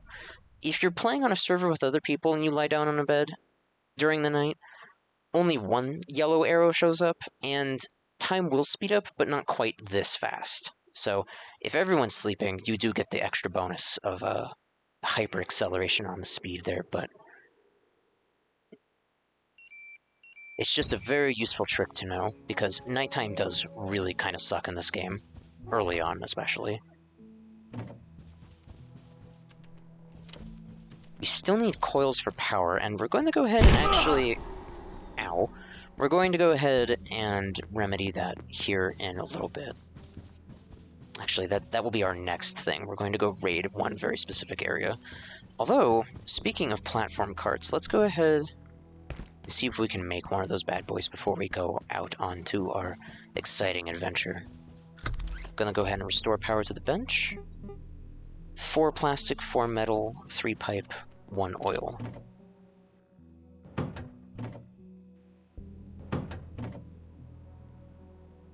Go ahead and grab that.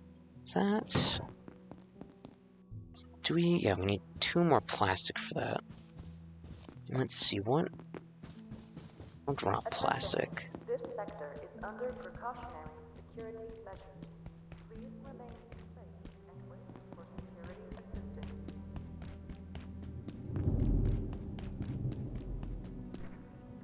You know, we can find some binders. I actually think I know exactly where some binders are for plastic.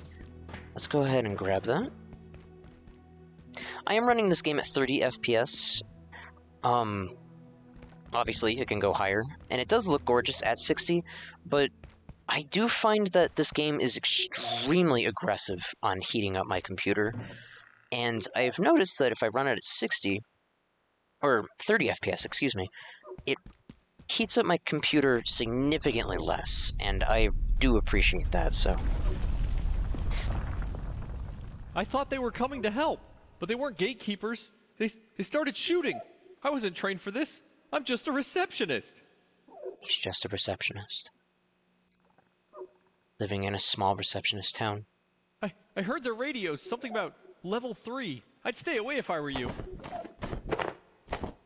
Yeah, this is all ours, except the backpack and the plant. You can have those. Hide somewhere. But not here, all right? Close the door. Door is closed. Don't... I heard their radios, something about level 3. I'd stay away if I were you. Don't get all huffy with me, sir. So, we have some excellent candidates for the suck cannon here.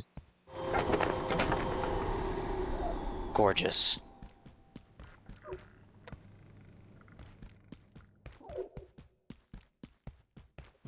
Do need a little bit of extra plastic, but I think what we really need should just be right in here, I hope. Grab the rubber band ball. There's a lot of computers in here, which is wonderful. They do drop some really nice stuff. I think I'll just harvest everything in here, but the main problem is you can already see that our inventory is struggling. It's a bit of an issue.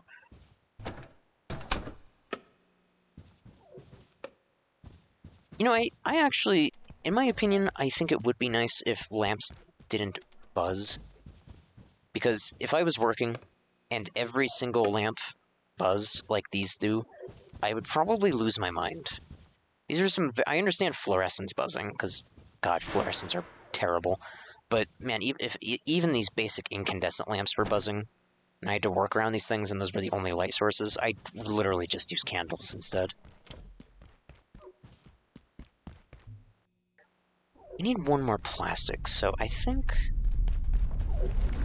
just go in here. There's gotta be something. Perfect. There we go.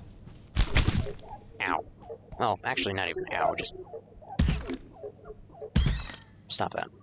It's rude. We can grab that. And... well, we'll see if we can grab some hose while we're here, too.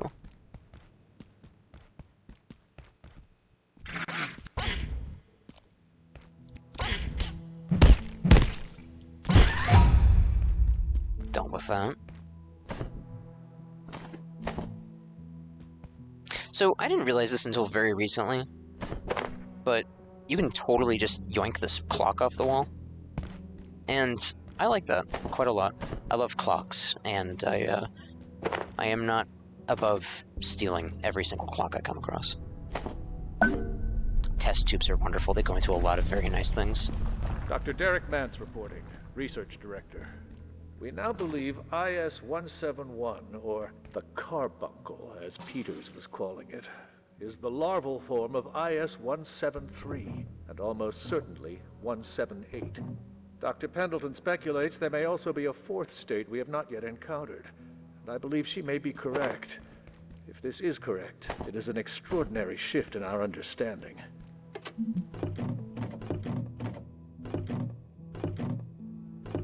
The F and Q keys are for quick taking and quick stacking back into containers, respectively, which is a very, very nice thing. Being able to just smash Q and deposit all of your similar items into a container is truly a blessing.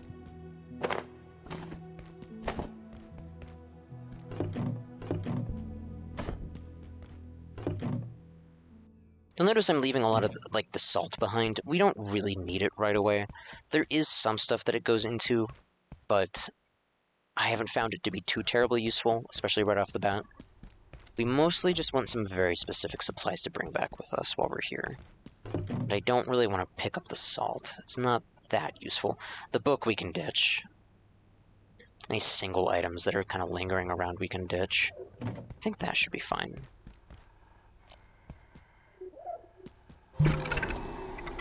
Get the drop on that guy.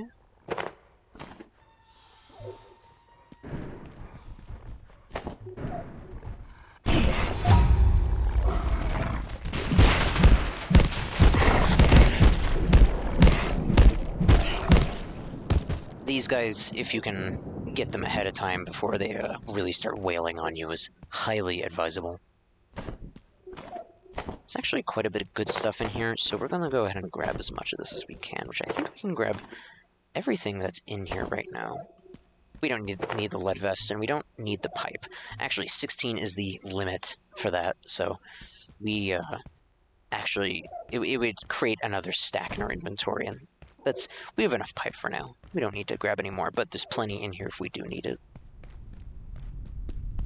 That actually just about does it for what we want to grab on this one trip. I will go ahead and take this as well. Or, do you know what? We'll leave that there for now. We don't need any additional water off the bat this moment. Although...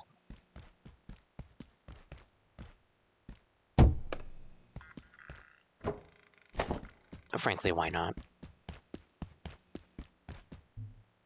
One nice thing about the chairs with wheels on them is that they allow you to rest while also staying mobile. And sometimes it's going to be faster than trying to move once you're within not permanent certainly, but permanent spine damage range. But this base of locations is not too far away from anything. It's actually pretty easy to get to, all things considered, so we can honestly just kind of tough it out for a little bit. Go ahead and deposit our bounty of swag. Although we're going to hold on to these and that, and the oil, I think that's everything. For the platform cart, yes it is. So it has a weight of 5. I believe it weighed 0.005 before it. It weighed practically nothing. It was basically just free storage. It was that you could just carry around. It was honestly a wonderful thing. I have not used a single glow stick, actually. I'm sure they're useful, but I just have not used them at all. They actually do go into some other recipes, so they are useful, but I just haven't really used them for their intended purpose at all. Go ahead and put all of our supplies away. We'll be holding on to some test tubes, and I'll show you why later on. Put some wood away as well. We have plenty of storage right now. We don't need too much of that. We do need coils from electronics. That is the thing that we're skimping out on, unfortunately. But we do have a clock. We have a beautiful, beautiful clock. And that makes me very happy. And it works. It's a beautiful thing.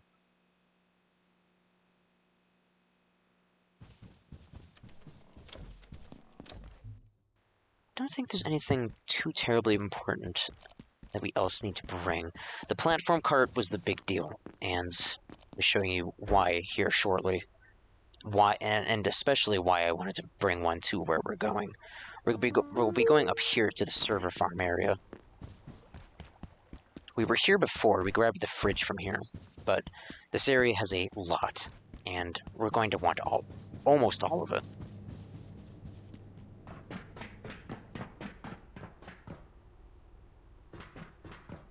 Let's see here. Go ahead and grab that guy. If we can kill everything that's going to try to murder us before it tries to murder us, it's going to make life quite a bit easier, so we're going to go ahead and do that.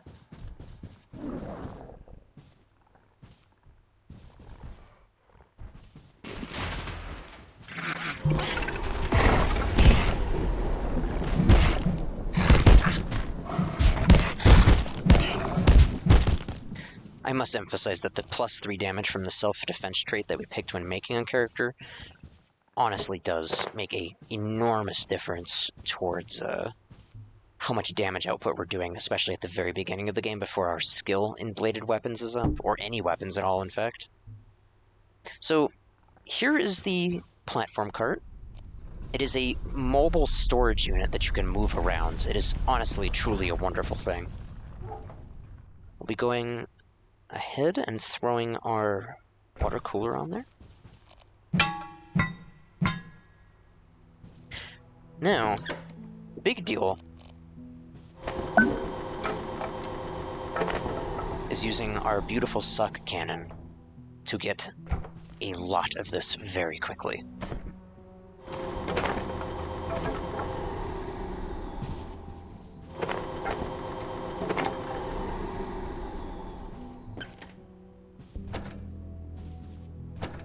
So what's nice is, you'll notice that these drawers are sticking out now, and if I put something back in here, they close up again. So if a container has been opened already, and there's nothing inside of it, it will stay opened. That is not the case if it has not been investigated by a player yet, but either way, it is a very, very cool little thing to know, and a nice detail in general. What I don't like, well, this is just me, is so these filing cabinets, especially in this formation, these actually had collision on them before, so you could use these to climb up very easily, because you can't even climb up on this with a normal sprint or crouch jump.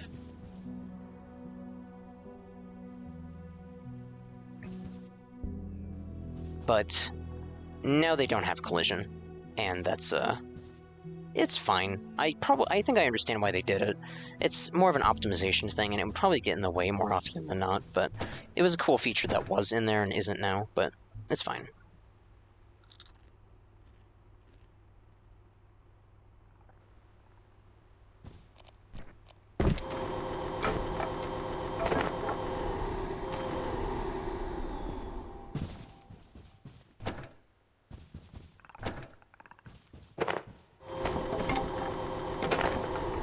This is a bit of a grindy part. I think what I'll do in these videos is I will put timestamps in the description about when I'm done doing anything that's particularly grindy. But this part isn't too terribly grindy, and I might have more to say, but if you do skip ahead any parts, or if I mostly start up anything that's going to take a hot minute to do, then I will very likely note it ahead of time so that if you do want to skip ahead, you can. But if you are watching this, especially just to watch it, then probably not a big deal.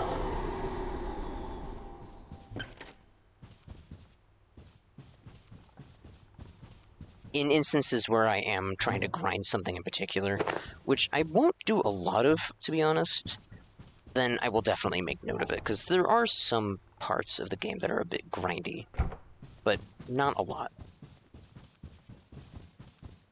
What we're really here for are these things.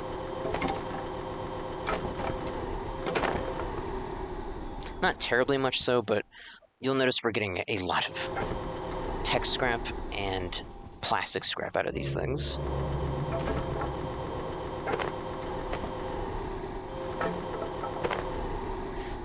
These copiers are going to provide us with much crafting sustenance for a very long time. I think I'll go ahead and put this down as well, because my inventory is already getting a little cucumbered, as it were. The buzzing on these lamps. Again, I don't mind buzzing on some things, but I don't think every single light source needs to buzz. And not every single light source does buzz. Haha, but it's just one of those things. It makes making things aesthetically pleasing certainly more difficult.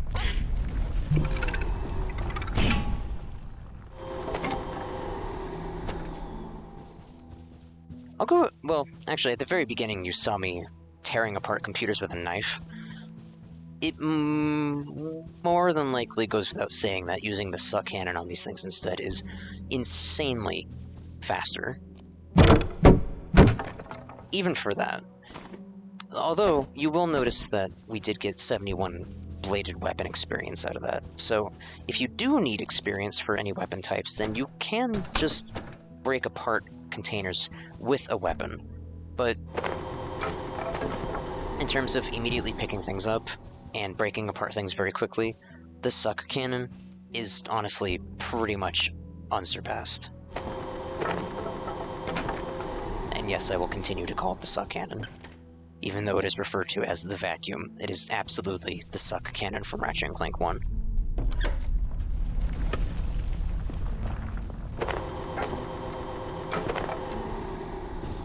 And I love it.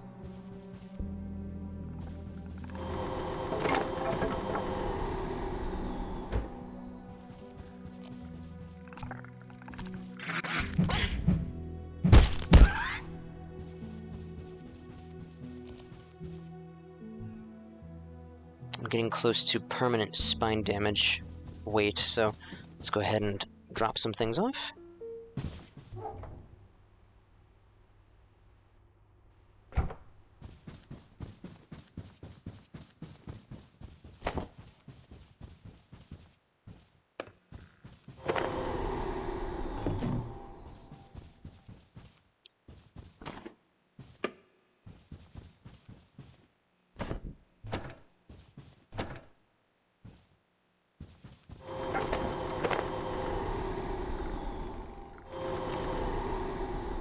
This particular terminal has a pretty incredible email on it. The dog thing. H. So we finally caught one of those dog things. KP called it a peccary until she realized how large it was. I've noticed their behavior is different than in Antiverse 2. She has a theory that the lower entropy on this side makes their biochemistry more potent. They're stronger. It certainly seems more angry. Interesting. Certainly the energy differential is strongly in our favor, but I wouldn't jump to conclusions. We don't know enough. You're behind the times. Apparently the team on level 3 has figured out a way to use the differential in their new power cell design. Catch Mayfield at lunch sometime. She will talk your ear off about it. Dogthing.jpg. Dr. Hilda V. Dixon. That is a addition to our compendium of data for our tablet, and the tablet is actually something we get in this tutorial, which, again, I recommend playing. This needs to stop. I'm concerned some of your people have been working extra hours and not returning to the residence sector each evening. I've been hearing some of them have built beds down there. Look, Richard, if they sometimes need a little extra, it's because they want to. If they sometimes work a little extra, it's because they want to, and a project needs it. A lot of this stuff, you can't just walk away from at 6 p.m. It needs to stop, Sarah. The security bots don't have an employee setting. Beds.jpg. That's actually rather nice, though. That's like a bed mixed with a couch. We can't quite make that. WWF. So do you think WWF wrestling is real? Or are they just acting? I don't get it. Why would anyone cheer if it was fake? It depends. On what? How gullible you are? Randy.jpg. Randy Savage. In the flesh of this insanely compressed picture.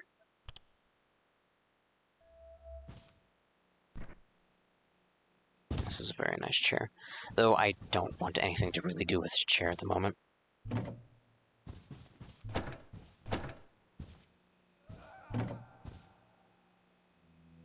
I'm sure whoever yelled out is fine. I'm sure there's nothing happening to them that's of concern.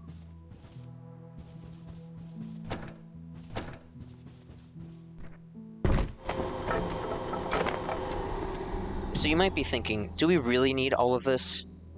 Yes. Yes, we do.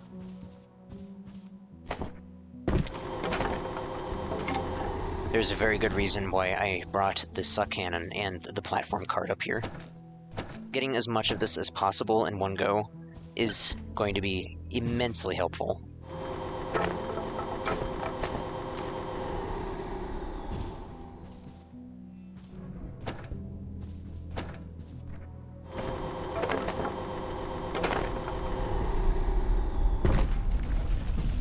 Let's go ahead and drop some of this off real quick.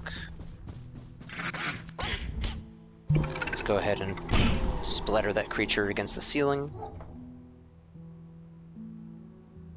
In the name of science, of course.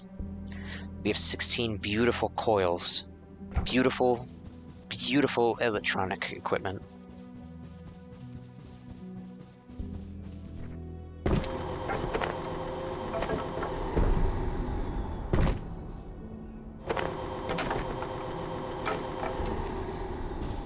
It's actually a bit hard to emphasize exactly how useful all this stuff is. No. We'll go ahead and take this lamp with us, why not? I've been grabbing a lot of desk lamps, but it's nice to have something else. Just a little bit of variety is cool. I think that might actually just about do it. Now, I could grab one of these couches and turn it into a nice bed, but we're not going to do that quite yet. We don't really need a bed for a long time, in my opinion.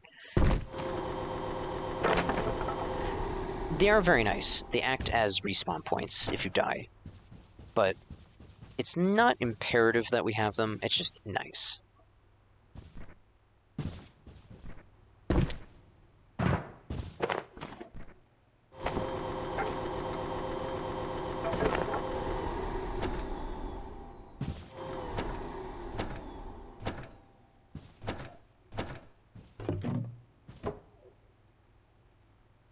So, even though I activated the seat and it said seat is blocked, it still treated it as if it had turned into a normal chair that had been placed by us, and we can package it freely, but we don't really need it.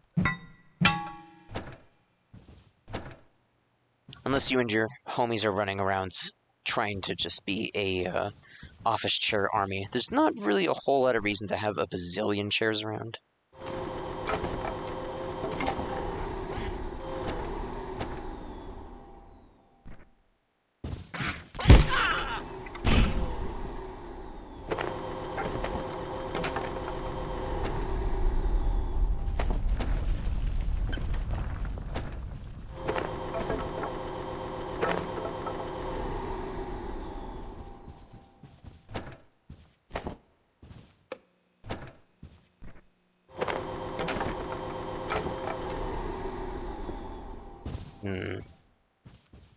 I think we're just about done. We don't have much left here.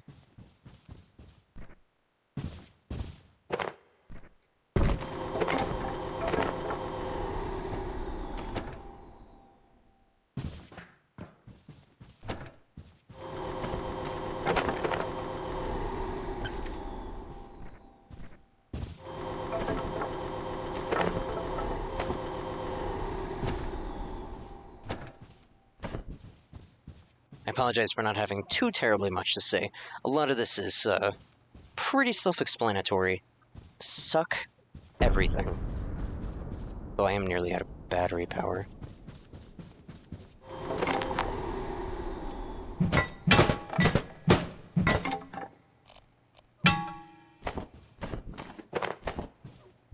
The reason why I fix things is, whereas it is not imperative to, repair everything, because it's whatever, you don't need every single thing here. But it does get a little bit of construction experience for you to repair things for free, which is amazing. Well, it's nice enough. We'll go ahead and, just to get these out of the way, let's see if we can get one of these couches. And not that one. And not that one.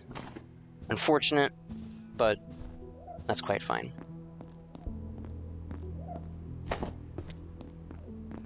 Actually, speaking of unfortunate, the developer of this game is Deep Field Games, and they actually made a game called Unfortunate Spaceman, which is I lament to say that it is a Among Us, a like game, because I don't like to compare things to other things if I can help it, but it is a sussy adventure with friends, per se, very much in the vein of Among Us. Except it emphasizes having weapons, and the monster is a brutal, brutal killing machine. So, it does have differences, certainly. Definitely more than enough. And it's a fun game with friends. I play it occasionally. I can feel my blood sugar falling. But other than that, they haven't made it too many other games as far as I know. And this game is kind of like lightning in a bottle. I must say that I am very charmed by this game overall. I can't emphasize enough that if this looks interesting to you, you should absolutely pick it up while you can. Get it for a good price. Because for $25, you are going to get hundreds of hours out of this if this is something that's up your alley. But do you know what? We're done with this sector for now. In fact, I don't really need to come collect anything else here. So we're going to take our cart full of goodies back to the start and put some of this away. And by some of it, I mean everything. So let's see if this is still a thing. Yep. If you are piloting a platform cart, you just don't take fall damage. As far as I know, unless you have to fall, like off a building. But, yeah, we would have certainly broken our legs from that fall normally, so just something to note. We don't necessarily have to unpack all of this, but it would be prudent to do. So let's go ahead and grab some of this stuff. Just so we can use our cart for later, too. So we can take phones out of here. Put this over here. keyboards, power supply units. Glass is pretty basic, we can just put that in there. Phones can go in there. We now have a bunch of coils, and honestly, a huge surplus of other incredibly helpful items. Powered down momentarily. If you have not already evacuated the facility, consider this your top priority. Have a wonderful and productive evening. Take this lamp. So we're deploying this just straight from the container. Oh, and got it added to the inventory. Fair enough. Well, let's go ahead and... I might have honestly grabbed it without even thinking about it. Yeah, I did. So, I don't know if there's like a distance limit on this? No, you can just go into deploy mode and deploy it from across the planet. Which is fair enough, but actually not really. That doesn't make a lot of sense, but it is handy. We'll go ahead and put this over here though, just because. It's nice to have some light around here. Definitely makes things cozier. We have 2 water canisters on this trolley as well. So let's go ahead and get those over here. I want to catch that robot at night, because that would be very prudent to do. Let's get these down, though, first. Because I certainly do not want to be carrying these things around. They weigh a ridiculous amount. Which is actually a good reason to carry them around in some cases, but not right this second.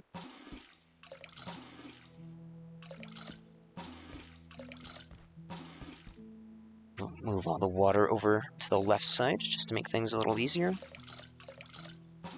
I could use a bucket, but I don't feel like running and grabbing one of those right now. Water bottle works well enough.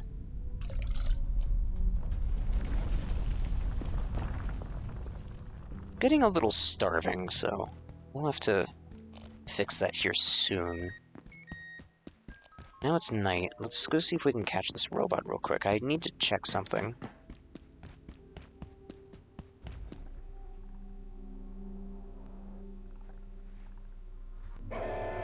Alright, well, I messed that up pretty badly.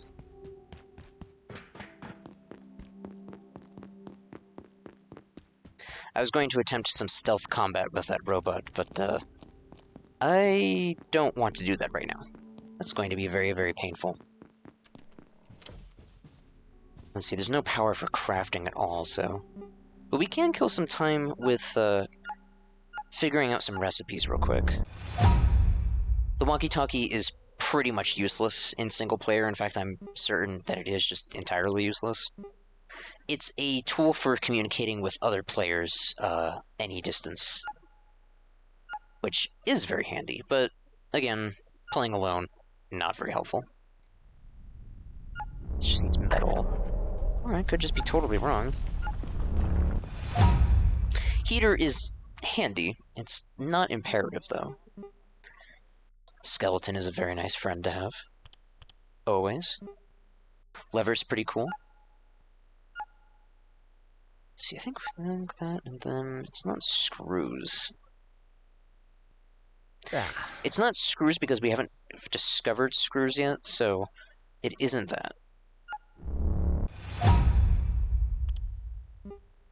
Ah, yes, the Choppinator.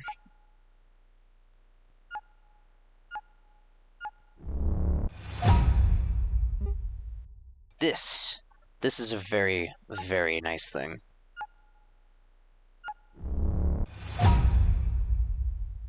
They need energy bricks, but they are incredibly helpful early on. We could make a makeshift crossbow. Let's see, I think it's plastic for this guy and then stapler.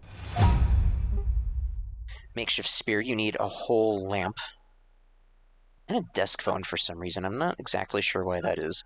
It sacrifices a knife to make a spear, and I would personally not recommend it unless you don't have the personal defense ability, because with the knife, with personal, what is this called again?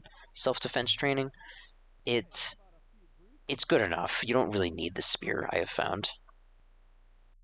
Peccary club is a nice thing. believe that's a desk.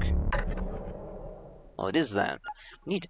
I don't know why a phone goes into a club, of all things, but it just does.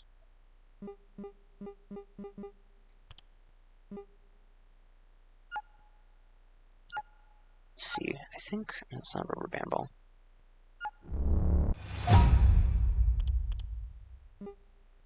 Portable stove. I can't recommend enough making, but we won't make them right away. We don't need them right now, but it will be helpful later on. See, I think, yeah.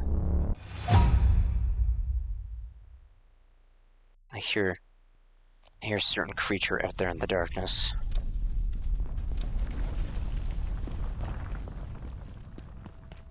So, the reason why having test tubes around is so good, it allows you to capture these anomalies, and they go into some very nice things, specifically into a gardening resource. We'll see that here very soon. And yes, that is feces. To make a soil bag. Fishing rod. I still haven't made one of those myself yet. By the way, one reason why staplers are so important to grab is they go into a butt-ton of recipes. Like, a lot of recipes. Always have your staplers. I'm ravenous. Well, you know what? We're starving to death a little bit, so... And I can explain that trash can here, but let's get some meat out of the bathroom.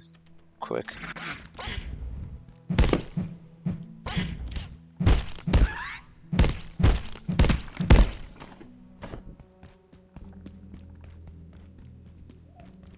So, the reason why I leave this trash can here, and why you should not touch it, is those pests will actually wander out of the bathroom and go roaming around if the trash can is not in the way.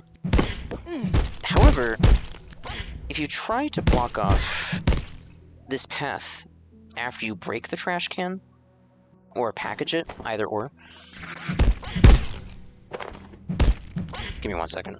I just don't want to talk over the gore. But, so, say if you package this up and place it back down, anything that you place down, aggressive NPCs will be drawn to them and try to destroy them no matter what they are, pretty much. It's a bit of a weird thing, and I kind of wish they wouldn't attack objects that they wouldn't normally attack, like if you didn't touch them. Unless they get right in the way and they block the path of an enemy, but otherwise it is a little annoying, and it's good to know that anything that's aggressive will come after anything that you place down yourself and break it. So you don't want to leave stuff that you value out in the open, otherwise it's going to end up getting smashed to pieces, which is certainly less than ideal. We have a ton of meat, and I might be able to just make some stoves real quick without an issue. We'll grab that, and we need a keyboard for that as well, and we need some pipes, and what's the other thing? Plastic. We'll go ahead and make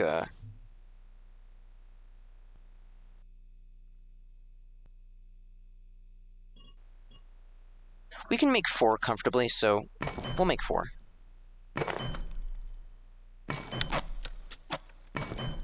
Now that seems insane, like why make 4 of these?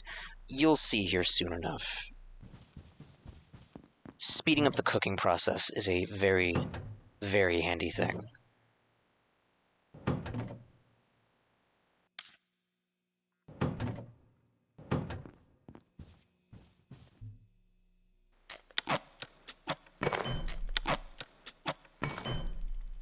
Go ahead and make 2 plug strips real quick.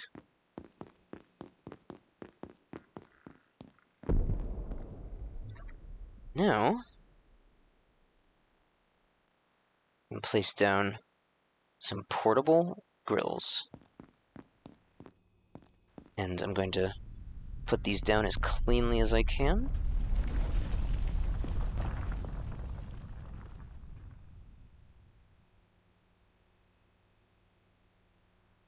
Alright.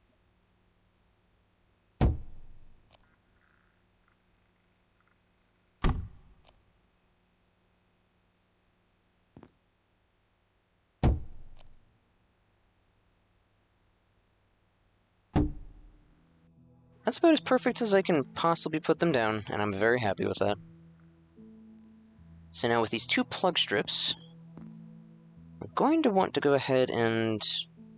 I think I'll just put 1 of these down for now. I don't need 2 right away, but put that down. We're going to take this and run out of cable, which is very cool. That's the meme.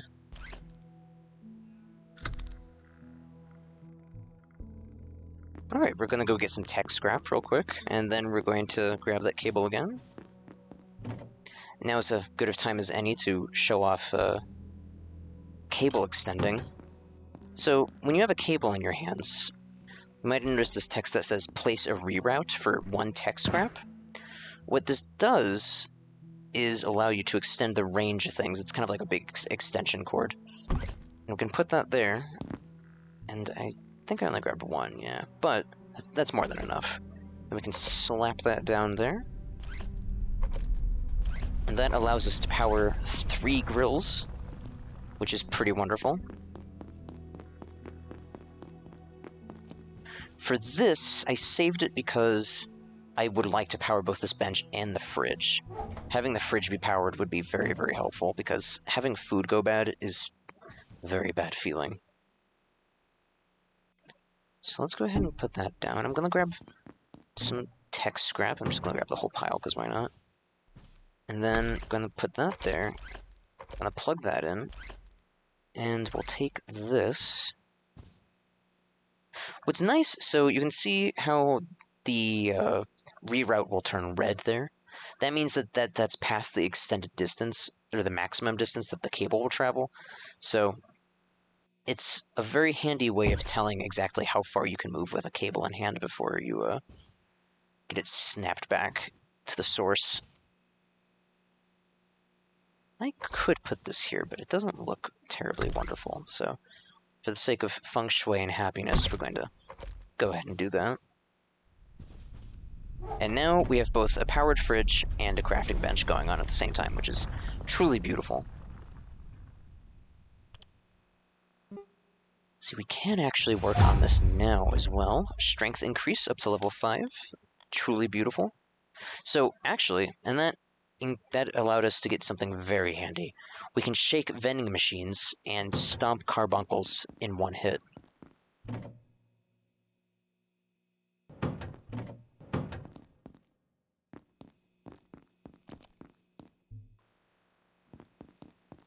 Okay, so we need some duct tape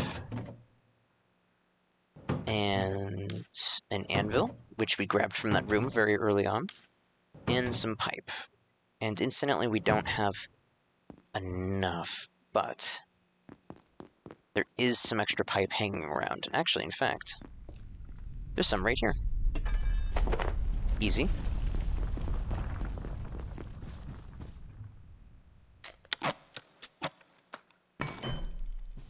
We can make our repair and salvaging station a very, very, very helpful and, I dare say, imperative tool. Or at least workstation. So let's go ahead and get this looking beautiful. Right there will do just fine. And we'll get it built. So it's cool. So I hit C while holding down the mouse, and it puts your character into just a continuous use mode. I'm not sure if that's intentional, but if it isn't, it's a very, very useful thing. Especially if you need to check on a recipe or something. So, having this station allows us to know about crafting circuit boards and screws, which is a very cool thing. Screws are very, very, very handy.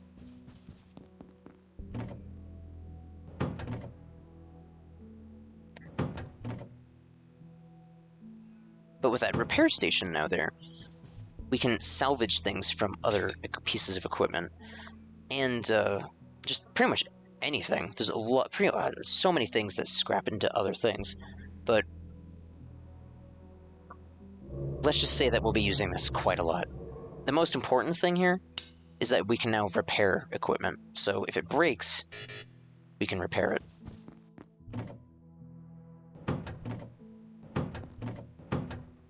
Let's see, I need some extra metal. We'll get there soon enough, but let's cook some stuff right now before we violently starve to death, because that is a thing. Go ahead and grab this other frying pan on the table. Let's go ahead and make one as well. I think, yeah, there's 2 desk legs in here, so we'll go ahead and take that. Yeah, we need 2 metal for that, just kidding. Never mind. Guess I'll just leave that for now. I could scrap some stuff for metal, but I'm good for now. We don't need too much. I'm tired. You know, I think we could actually catch a nap while we're waiting for those to cook. That should be pretty quick.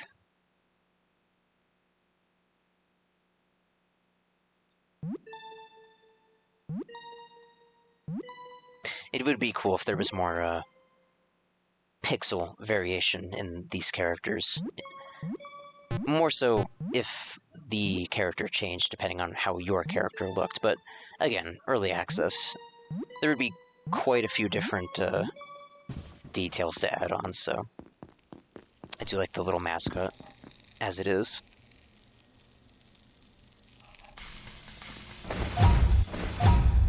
Wonderful. Some freshly cooked flesh. We're going to go ahead and snack on this. It is not a very big meal. These cooked pests only fill 10 hunger. It is not terribly great, but it's much better than nothing. So, the big deal about shaking... Where's the bathroom? We'll get to that in a minute. The big thing about shaking vending machines is that it gets you strength experience. So, from just these 2, that's 37 strength experience, which is just wonderful. It's quite a bit faster than running around with stuff.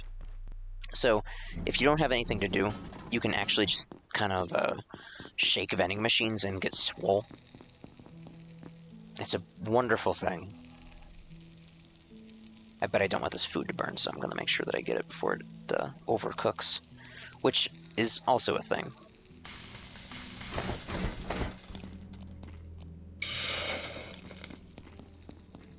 But this should get us pretty highly up on hunger. Much better than it was before, certainly. We should be good on health, or hydration too, but we have enough water to just kind of drink whatever we want.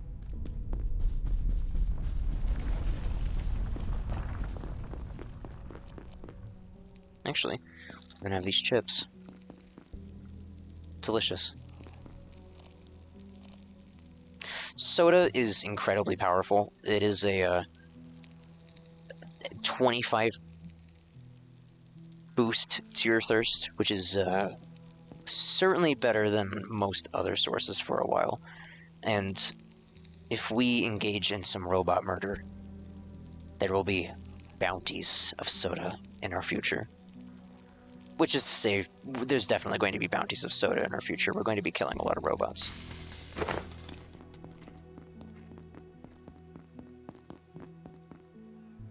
But we mostly want to do that once we're ready, and we really need some more metal. So, I'm trying to think about where we can get some good metal. We could break apart the filing cabinets in the area we were just at, but it's not critical that we do that. Although, let's see if we can make a gardening plot real quick. We should be able to. It's plastic, hose, soil, and something else. 1 wood. It's very easy.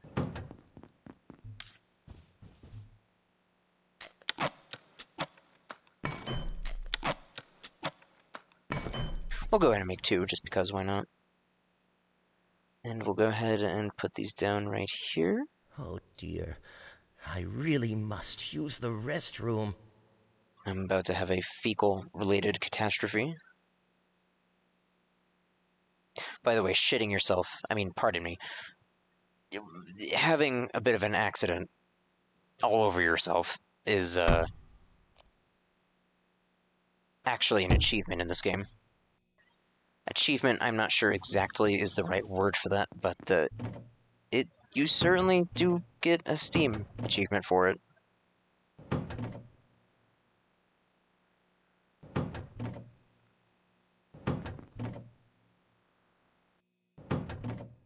Stack that stuff up. Pretty good on stats right now. Oh, where did I put the buckets? Are in here. Well, we'll take this water, because why not? And let's go ahead and grab a bunch of water. Fill these up.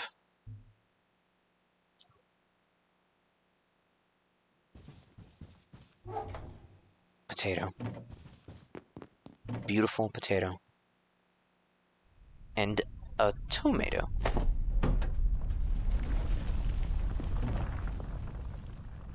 Haven't needed a splint yet, so that's nice. But let's grow some beautiful things. So if you want to get a lot of agriculture experience pretty quickly, you get experience for just watering plants, which is, it makes sense that you're like tending to the plant and paying very close attention to it. I can understand that. It feels very broken, but considering, again, let's see, max level here for agriculture, 43,000 experience, and I have 108 right now. It doesn't necessarily feel that cheap. The plants will die if they don't have water for too long, so you definitely want to make sure that you are keeping a good mental note on their state. Because having a nice plant die because you forgot to water it feels just as bad as it does in real life, at least for me. It's no good. So what's additionally not good is not having any charge for our items. Let's go ahead and get this charged up.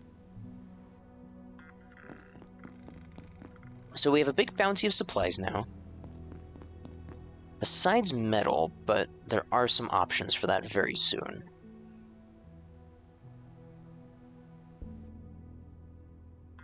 Oh, I forgot that my character was very close to self-defecation.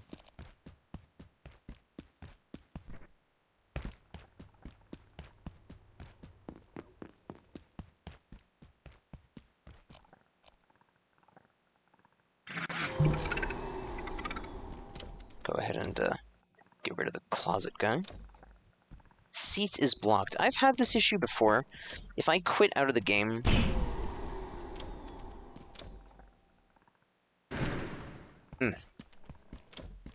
And then, I'm not even quit out of the game, but just quit out of this particular world and then reload it. That will fix the bug. So, let's go ahead and, reboot this world real quick. Doesn't take too long.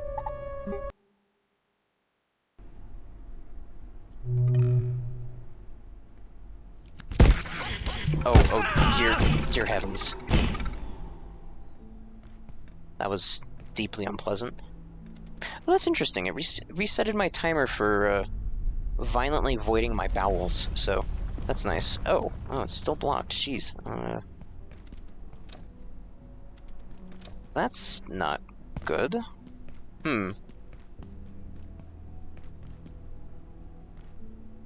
Well, I've used this toilet before. I'm not sure why it's being so picky about it now.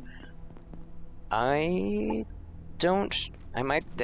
might actually require a full restart of the game, but, I don't really want to do that, so I think we're just going to deal with the consequences of, not finding a toilet. So I'm going to preemptively grab one little bit of plastic here, and,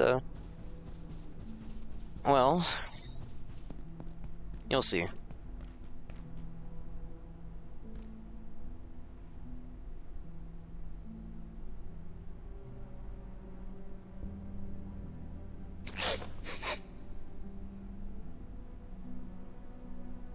unfortunate things happen.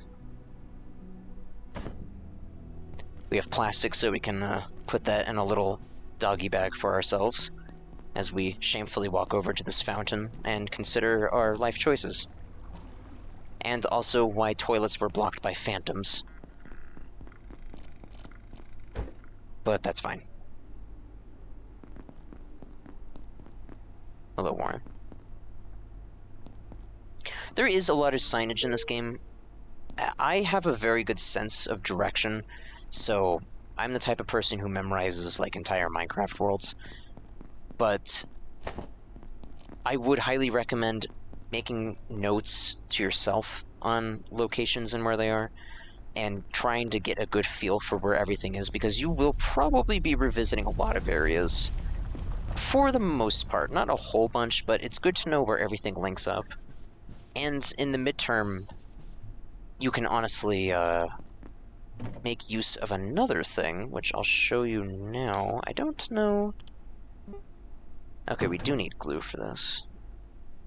Go ahead and grab that. I think... just need one of these. So you'll notice that you can access the crafting menu while in a crate, and that's really, really helpful, because it allows you to double-check what you need for things. Again, there's just a lot of very nice quality of life interactions and decisions in this game for things. I have to say that the devs have done a stellar job with all of their work. I truly appreciate what they do. But let's go ahead and make a sign. These things are very, very cool in terms of just having a sign, but I'll show you how they work. Well, let's go ahead and fix our knife real quick. So the really nice thing about the repair bench and repairing things in general is it takes 1 unit of said material to repair something completely. So it is a very, very, very nice system that is honestly pretty user-friendly. So let's see, for the signs, you can have them have 4 rows of dialogue, which is very, very cool. And you might notice that this isn't lining up quite right. It's because if you stand and look at a wall at an angle, it will cause whatever you have that you're ready to deploy be turned. Which is a cool thing, and that's a kind of a bit of a human touch to things. And then if you're a lunatic, like me, you obsessively make sure that everything's straight as hell. So we can change text. Oh, okay, it's 3 lines. That's all fair enough.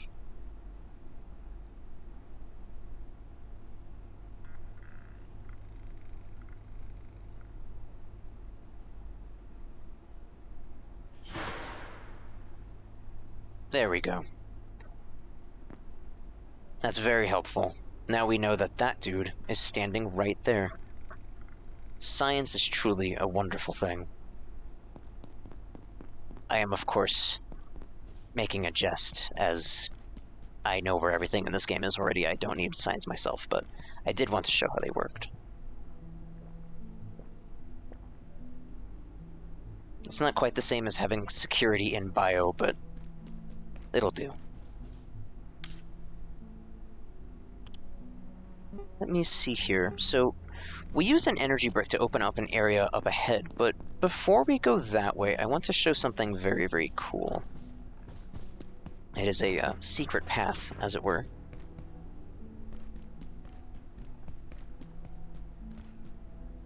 I don't know if I want to grab anything in there. There's not really metal, so it's not really worth it, in my opinion. Not right this second. So, there's this cool stuff.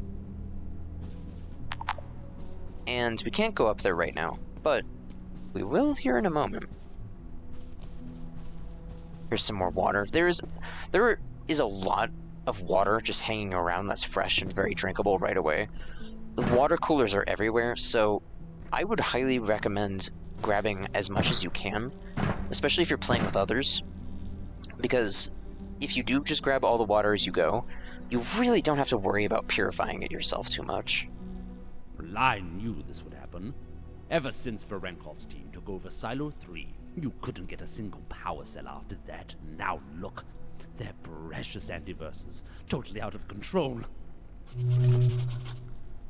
Whatever it is they're doing in Silo 3, it used every power cell we had.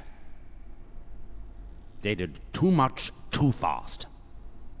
Is this the price we pay? Yes. Whatever it is they're doing in Silo 3, it used every power cell we had.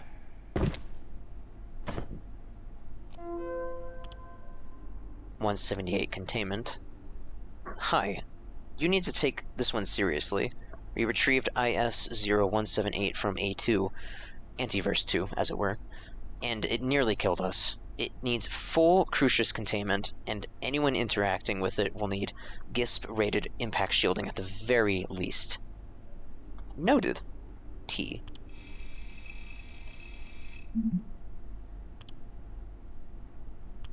Connected specimens. Kathy, I'm glad to report we finally made some progress with 173. The little bouncing fellow.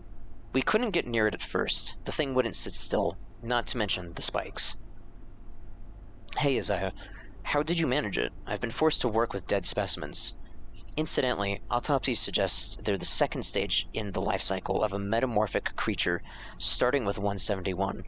I'm beginning to wonder if it's possible that all the A2 specimens are connected. Very interesting theory. I've mentioned the problem I was having to Varshna in manufacturing. She went away and rigged up a kind of trap that holds the little creatures in place.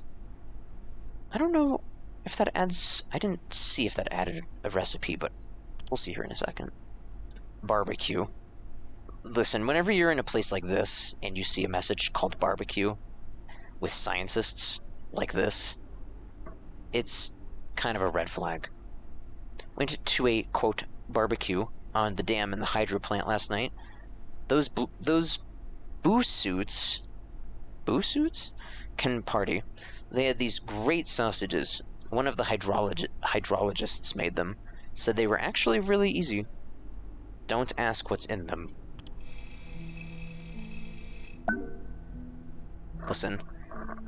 Oftentimes, if you get a picture or a file that says sausages.jpg, you know something is going to be terribly wrong.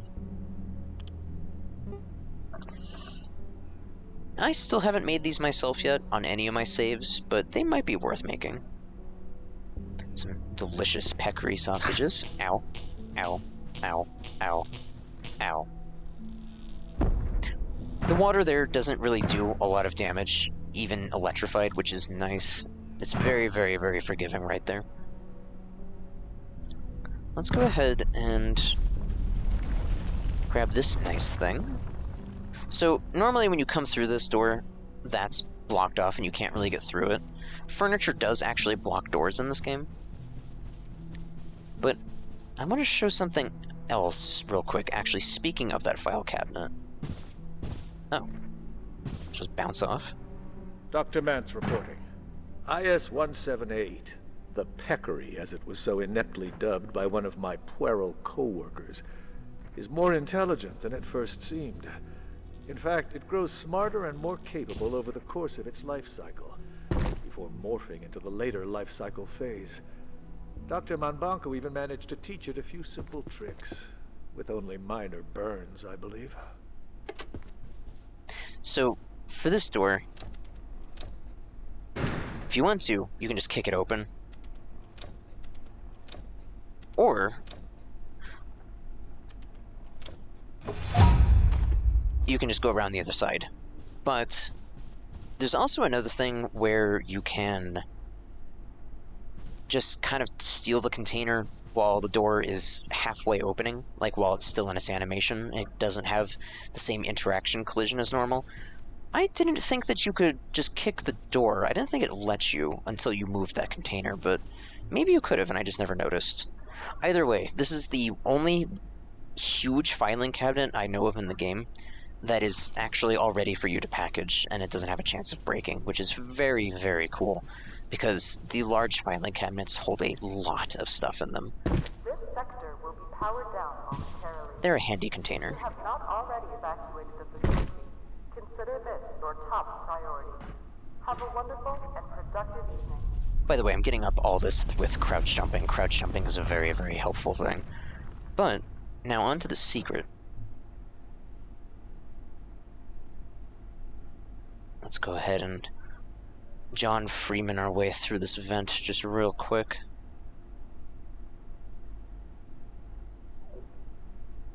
Hard hat. Hard hat is pretty cool. If you wear one, it gives you more construction experience. Which is fine, but we don't need it right now. It's just more weight and more space. So, I did run by this door earlier. I didn't point it out, but it's a locked door. And now it's not. So, that leads over to the pool. You can kind of tell by the tiles. And then this leads over to the data farm, as that sign suggests. That's where we picked up all of the computer equipment by sucking the life out of that area. So I could put down the filing cabinet and jump over here, but a crouch jump works just as well.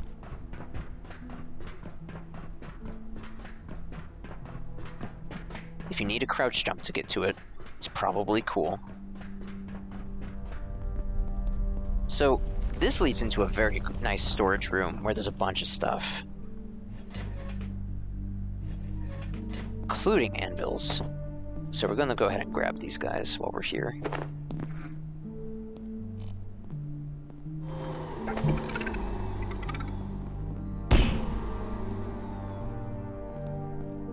We don't need too terribly much else, but the screws are definitely nice to get. And we can go ahead and open up this door. Ugh, this damn security door. Indeed. Go ahead and grab a map. Oh god.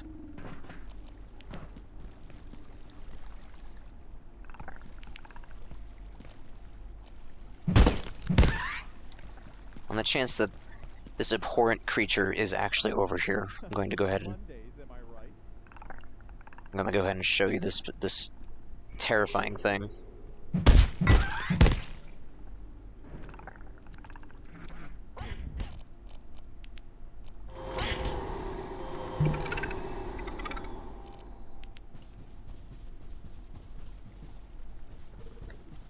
Let's grab that.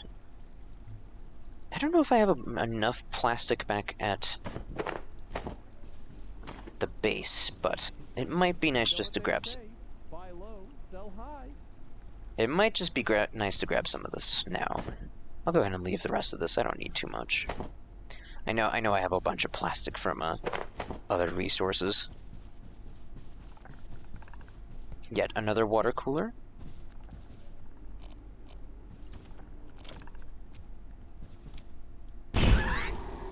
I have some friends that actually built one of their main bases in this area. It's a nice space. And it's considerably nicer when things aren't spawning on top of you. A few workbenches will do wonders for that. Dr. Derek Manse, Cascade. The first instances of IS-064 appeared barely seconds after our first successful perforation event. It appears to exude a fog or mist that has overtaken Flat Hill entirely.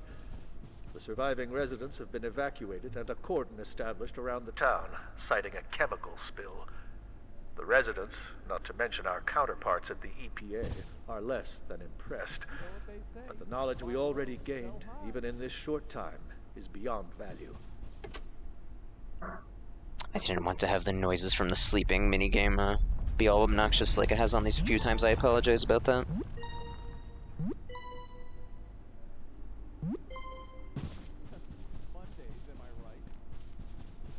Dear heavens. I don't know. Oh, there he is.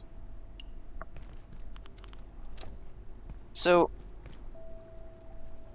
anyone seeing this would have some red flags raised.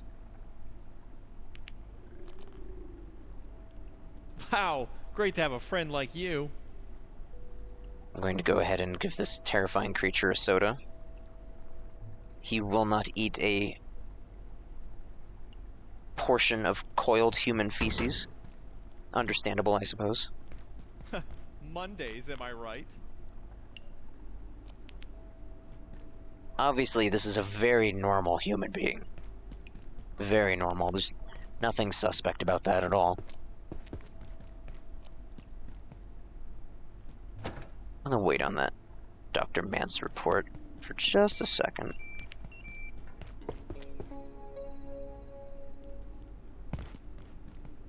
Specifically just so I could make sure to show you that.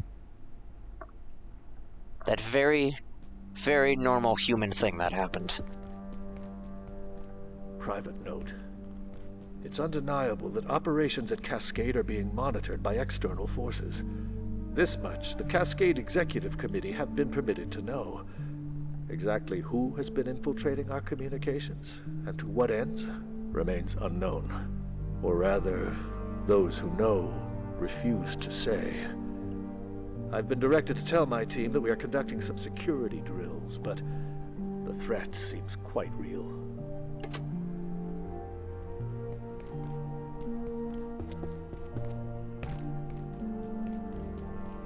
I don't have anything to really say. The lore speaks for itself. There's an air of mystery, certainly, and it all pieces together bit by bit. Please remain in place and wait for security assistance. I don't need that creature's sass. I am quite weighed down. These things weigh an immense amount. The filing cabinet in particular is extremely heavy. So, we're going to take what we can and just kind of leave for now. Might as well grab this while I'm here.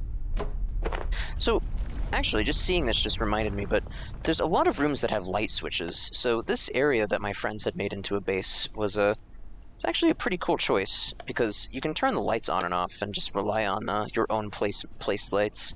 Not every area in the game has lights that you can toggle on and off, which is fine, but I do think more areas could use them.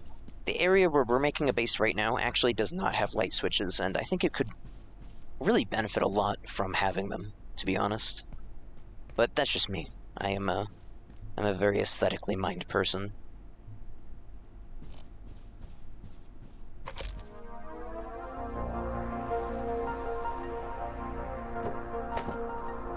Here at the Gate Cascade Research Facility, you'll have access to cutting-edge tools, equipment, and materials for research and scientific study. But if your investigations require more exotic resources, talk to the kinetics team about using our perforation network to access far-flung locations. And don't be shy. Due to temporal resets, the supply of materials in these locations is practically inexhaustible.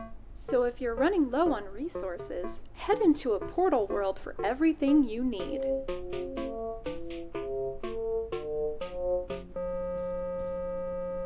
Well, these portal worlds certainly aren't going to be stocked with infinite pizza, so they don't have everything that I need in my life, but I suppose that's fair enough. So you might be wondering, like, what the deal was with, like, the secret path that we took to get up here through the vents. I'll show that here in a minute. I'll actually take the long way around, but I do need to talk to this young lady over here real quick. You can tell there's something very nice on the other side of that door, clearly. Yeah, What's going on? I would not walk through this, ever. If there's anything Dead Space has taught me, don't walk through doors that look like that. I don't understand it. The systems locked us out. But I'm not leaving without my data. I could lose everything. I'd never get a Nobel Prize. Then I had an idea. I worked on the security bots. Their CPUs store access codes. If we salvaged some, we could make something to hack the door. What do you think? I think that's pretty cool.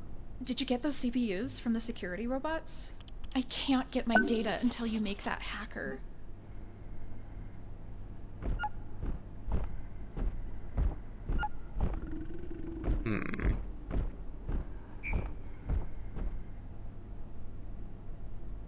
Certainly not that. I would imagine it's the screws, and then it has to be this memory block, the computation brick, as it were. That is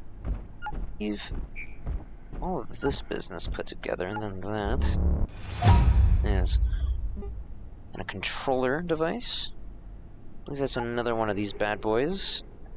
So, you notice that rotary pump and capacitor, we haven't even seen these yet, so those are definitely not part of the recipe, but we did just learn about screws, so that's pretty likely. Keyboard goes into a lot of things, and we haven't seen a diode at all, so that's not it.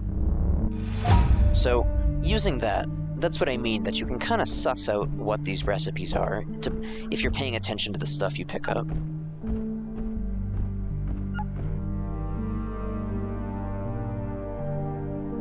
Now, speaking of sussy,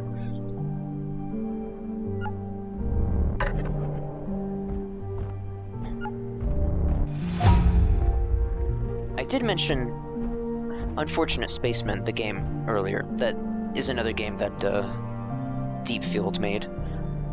If you do like the Among Us concept, I would recommend checking it out.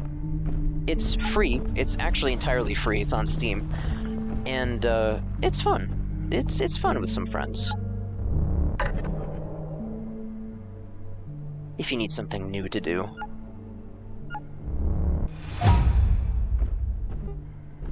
Although if you do pick up Abiotic Factor, you're going to have plenty to do, and you can play with 6 friends. Those security bots are lethal, but taking one down and getting the CPU is our only chance to rescue my data. I still don't understand it. The system shouldn't have locked us out. That's not how I designed it.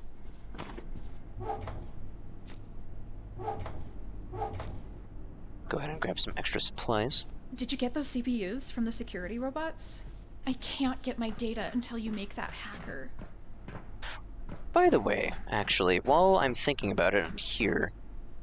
Let's see, I'm going to go ahead and drop most of this just to make it a little easier, but mostly so I don't have to wait for the cooldown on jumping. The reason why water coolers are so busted is because you can deploy them and they have 2 levels of height on them. So if you need to do some specific parkouring, they can do a lot for you. And I can get up here with just one of these things. We can't get in here quite yet. That needs Class 2 clearance, and we don't even have 1 yet.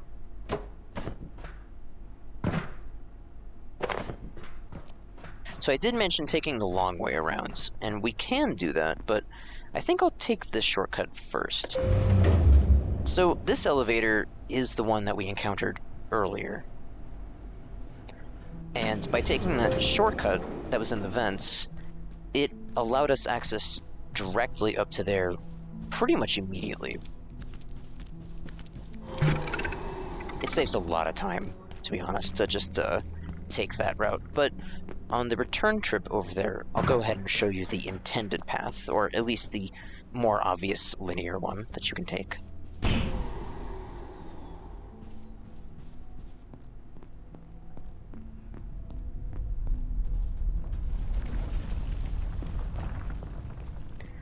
In fact, things in this game are about to get very interesting.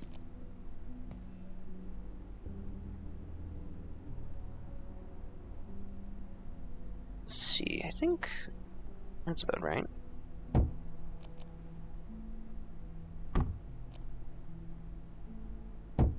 You will notice now that we have a absurd surplus of water.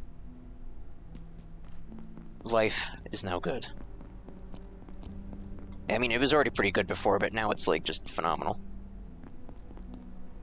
We'll go ahead and set this storage right here, and using the magic of anti-aliasing and sharp pixels, I can kind of see where it evens out for us.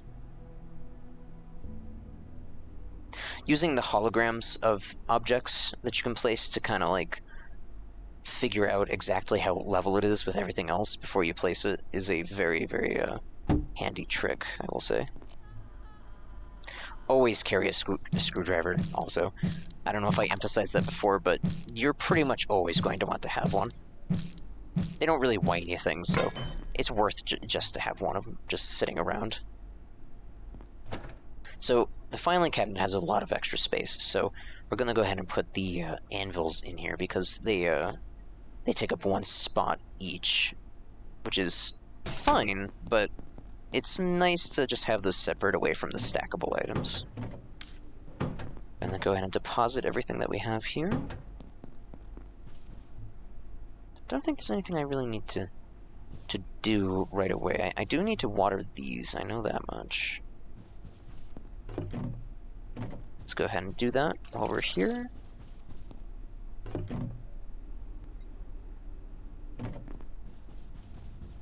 Don't know, I don't need to rest. I am hungry, but that's fine. We'll just have some peas, I suppose. We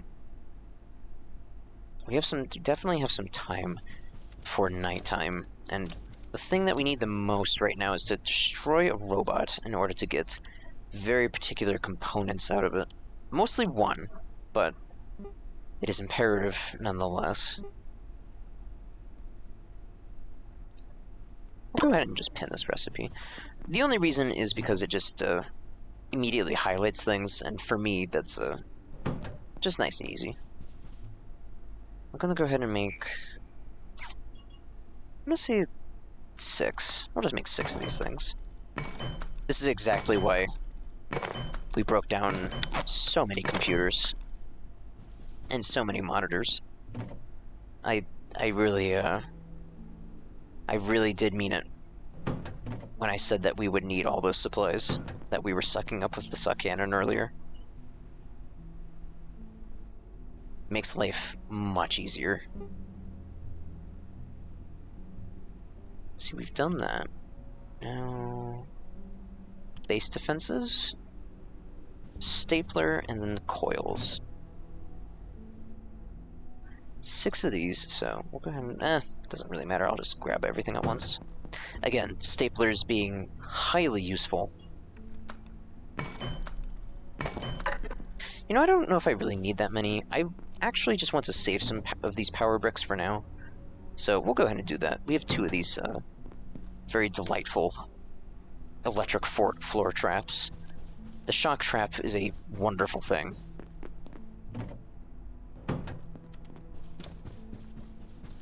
I would like to repair my knife, though. I do have an idea for that. Just in terms of getting some metal scrap real quick.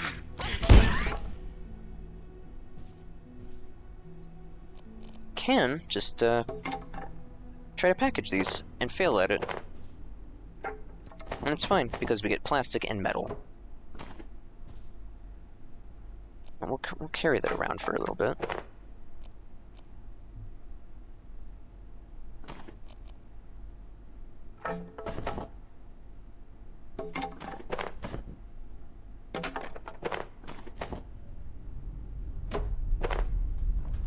Figures that the one that was beat up was just willing to turn into a chair. I honestly didn't even mean to sit on that other one.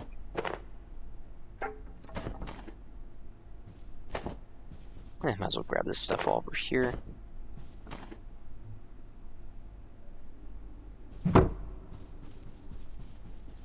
Alright. Let me just check something real quick on my recording.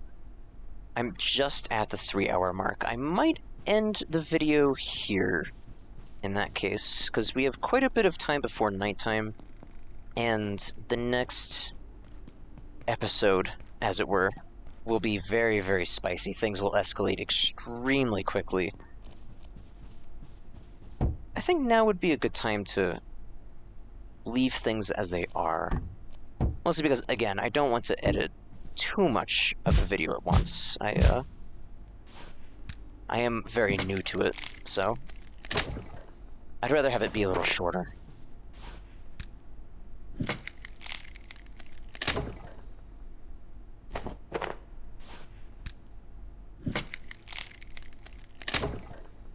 That's interesting. Normally you're not allowed to move while you're doing that. Crouching seems to break that, however. Which is fine. Or they just changed that straight up so you could move while doing that with the hammer, which I would be so happy about. because having to stand there is pretty annoying. Can you really repair that with metal? Item is not damaged. Well, that's just one. I think I've seen that in an earlier build too. So not everything in the game is 100% accurate. Again, early access. But it is a glorious early access so far. That noise was the sound of our plants growing a little bit. So they're in stage 3 of 5 right now, which is really nice. Let's go ahead and put some of this stuff away.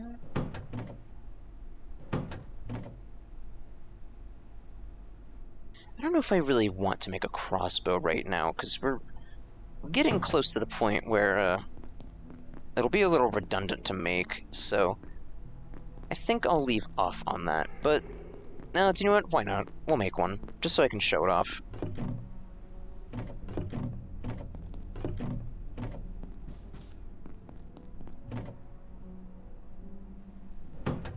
Need a stapler, again, incredibly imperative resource to have. Weapons, crossbow. It's a crossbow. And we can make many, many bolts. The only issue is that it requires metal, scrap, and pens, which isn't necessarily in abundance right away. So I wouldn't really recommend blowing through all of your metal just to make a bunch of bolts, but, you know, we'll make a few. I think 6 we could actually make and not regret our life choices later.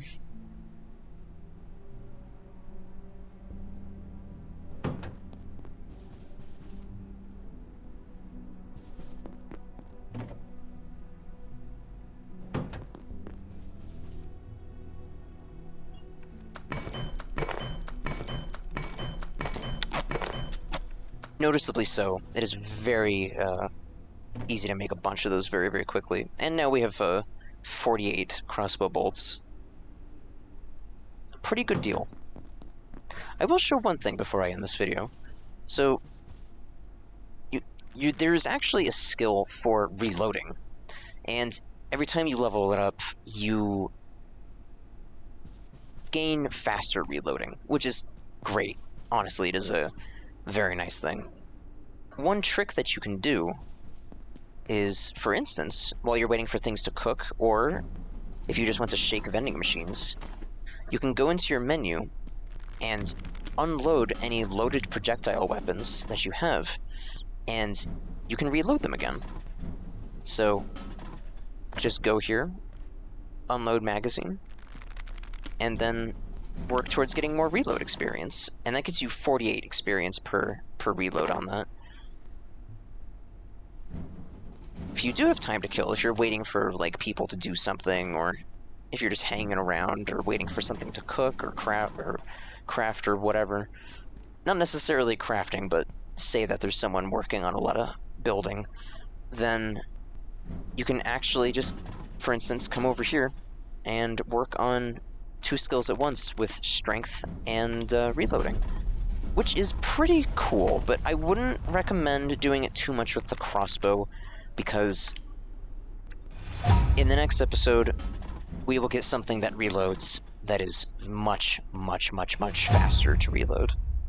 But we have built up a strength level and a reloading skill by just doing this very easy, repeatable operation, as it were, which is pretty cool.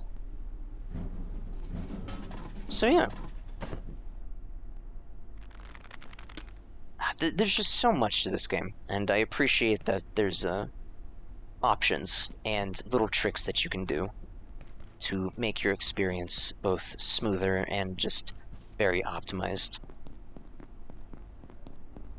Ah, this man is now selling staplers for 1 bag of gummy drops, as it were. Security is in fact still in booth. Oh, so you might be wondering what this dancing red dot is, and that's maybe obvious enough to be our aiming reticule. However, it is jumping all over the place. If we aim a little bit closer, and I mean like right in front of us, since our accuracy is literally 0 right now with 0 experience completely, we can't aim very far. We can aim about, like, 2-3 feet in front of us. And we can get that up pretty easily by just, shooting creatures. I'll go ahead and show that before I, end this video. The crossbow builds up accuracy very, very quickly, comparatively to a lot of other weapons, and aiming at Peccaries in particular... It's absolutely Siberian! ...is preferable.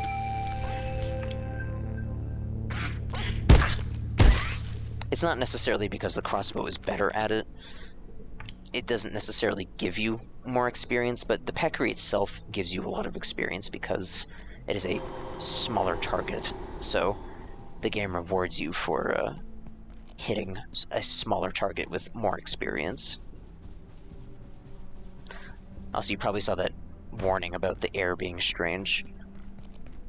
We will see that on the next episode. See, I think I can chug this. By the way, soda is very strong because you also get scrap metal out of it. It is a extremely useful resource to have. And we'll be getting plenty of that next time. Actually, just so I don't forget. I know I keep adding more things onto my list here before I go, but I will show this, and it might be something interesting to think about in the meantime, before I put out another episode of this. But this handy-dandy shock trap in front of this robot will lead to much reward. In fact, let's see if we can just do this now.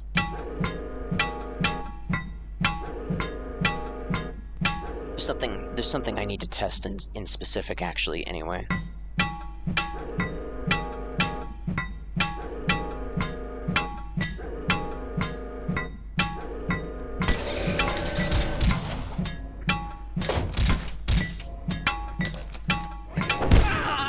Well, that certainly doesn't work anymore. Oh god.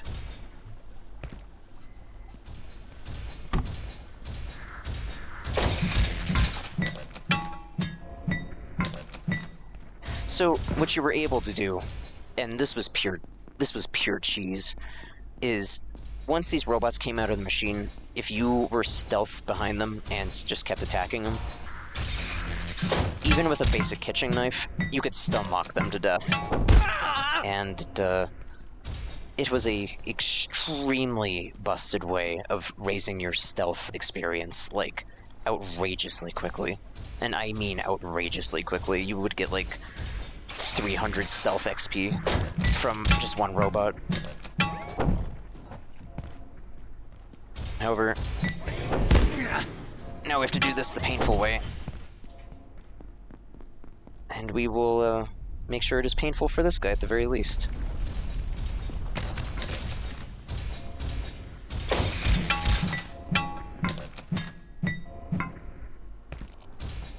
I've become absolutely filthy.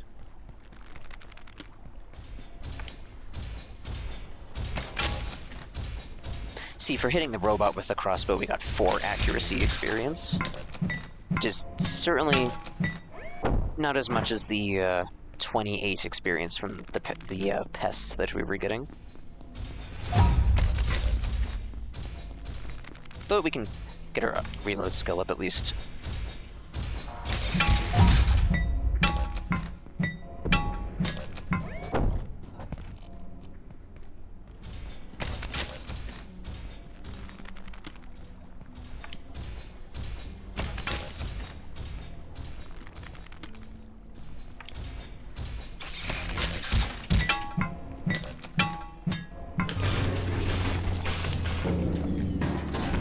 There we go. Not too bad. And he has exploded into soda. He's about to explode into even more. Go ahead and grab that.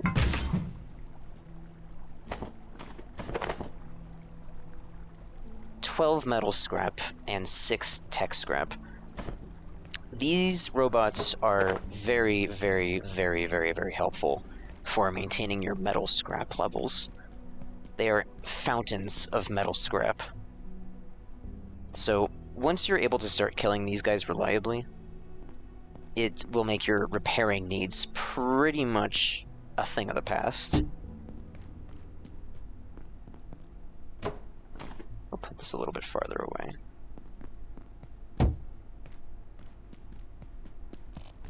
But yes.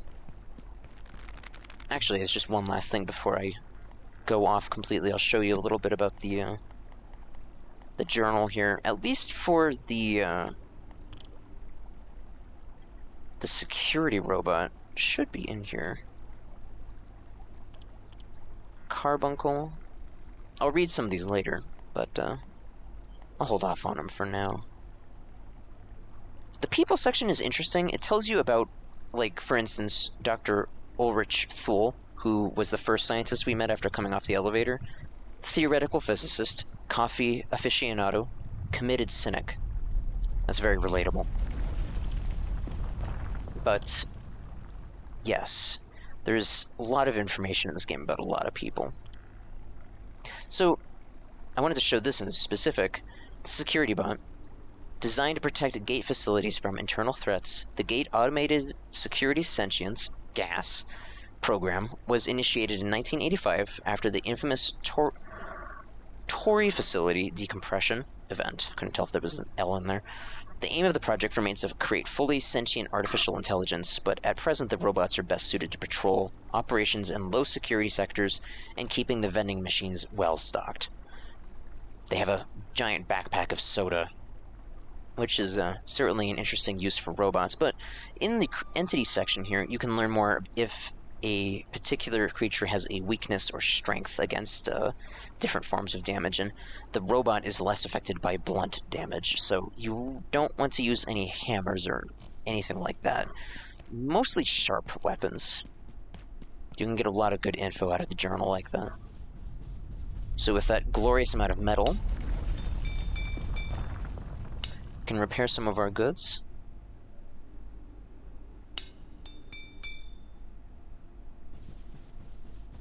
And be happy. Happy that we weren't violently pulped to death by a robot. Oh. We'll go ahead and take a nap. Just get that sorted, and I think that's a good note to end off on for this first episode. Thank you very much for joining me. I really hope that you enjoyed watching this. The start of this game is a little bit slow, and I didn't get to too much of the really interesting stuff, but we're gonna have some really cool things in the next one right away. So, I really hope to see you there for the next episode. But I will call this one here, get to editing this, take a nap, bear witness to extra-dimensional horrors trying to get their way into the base. You know, normal things. And I will see you in the next episode. Thank you so much for joining me. I really appreciate your time. And we'll have some more Abiotic Factor soon. Take care.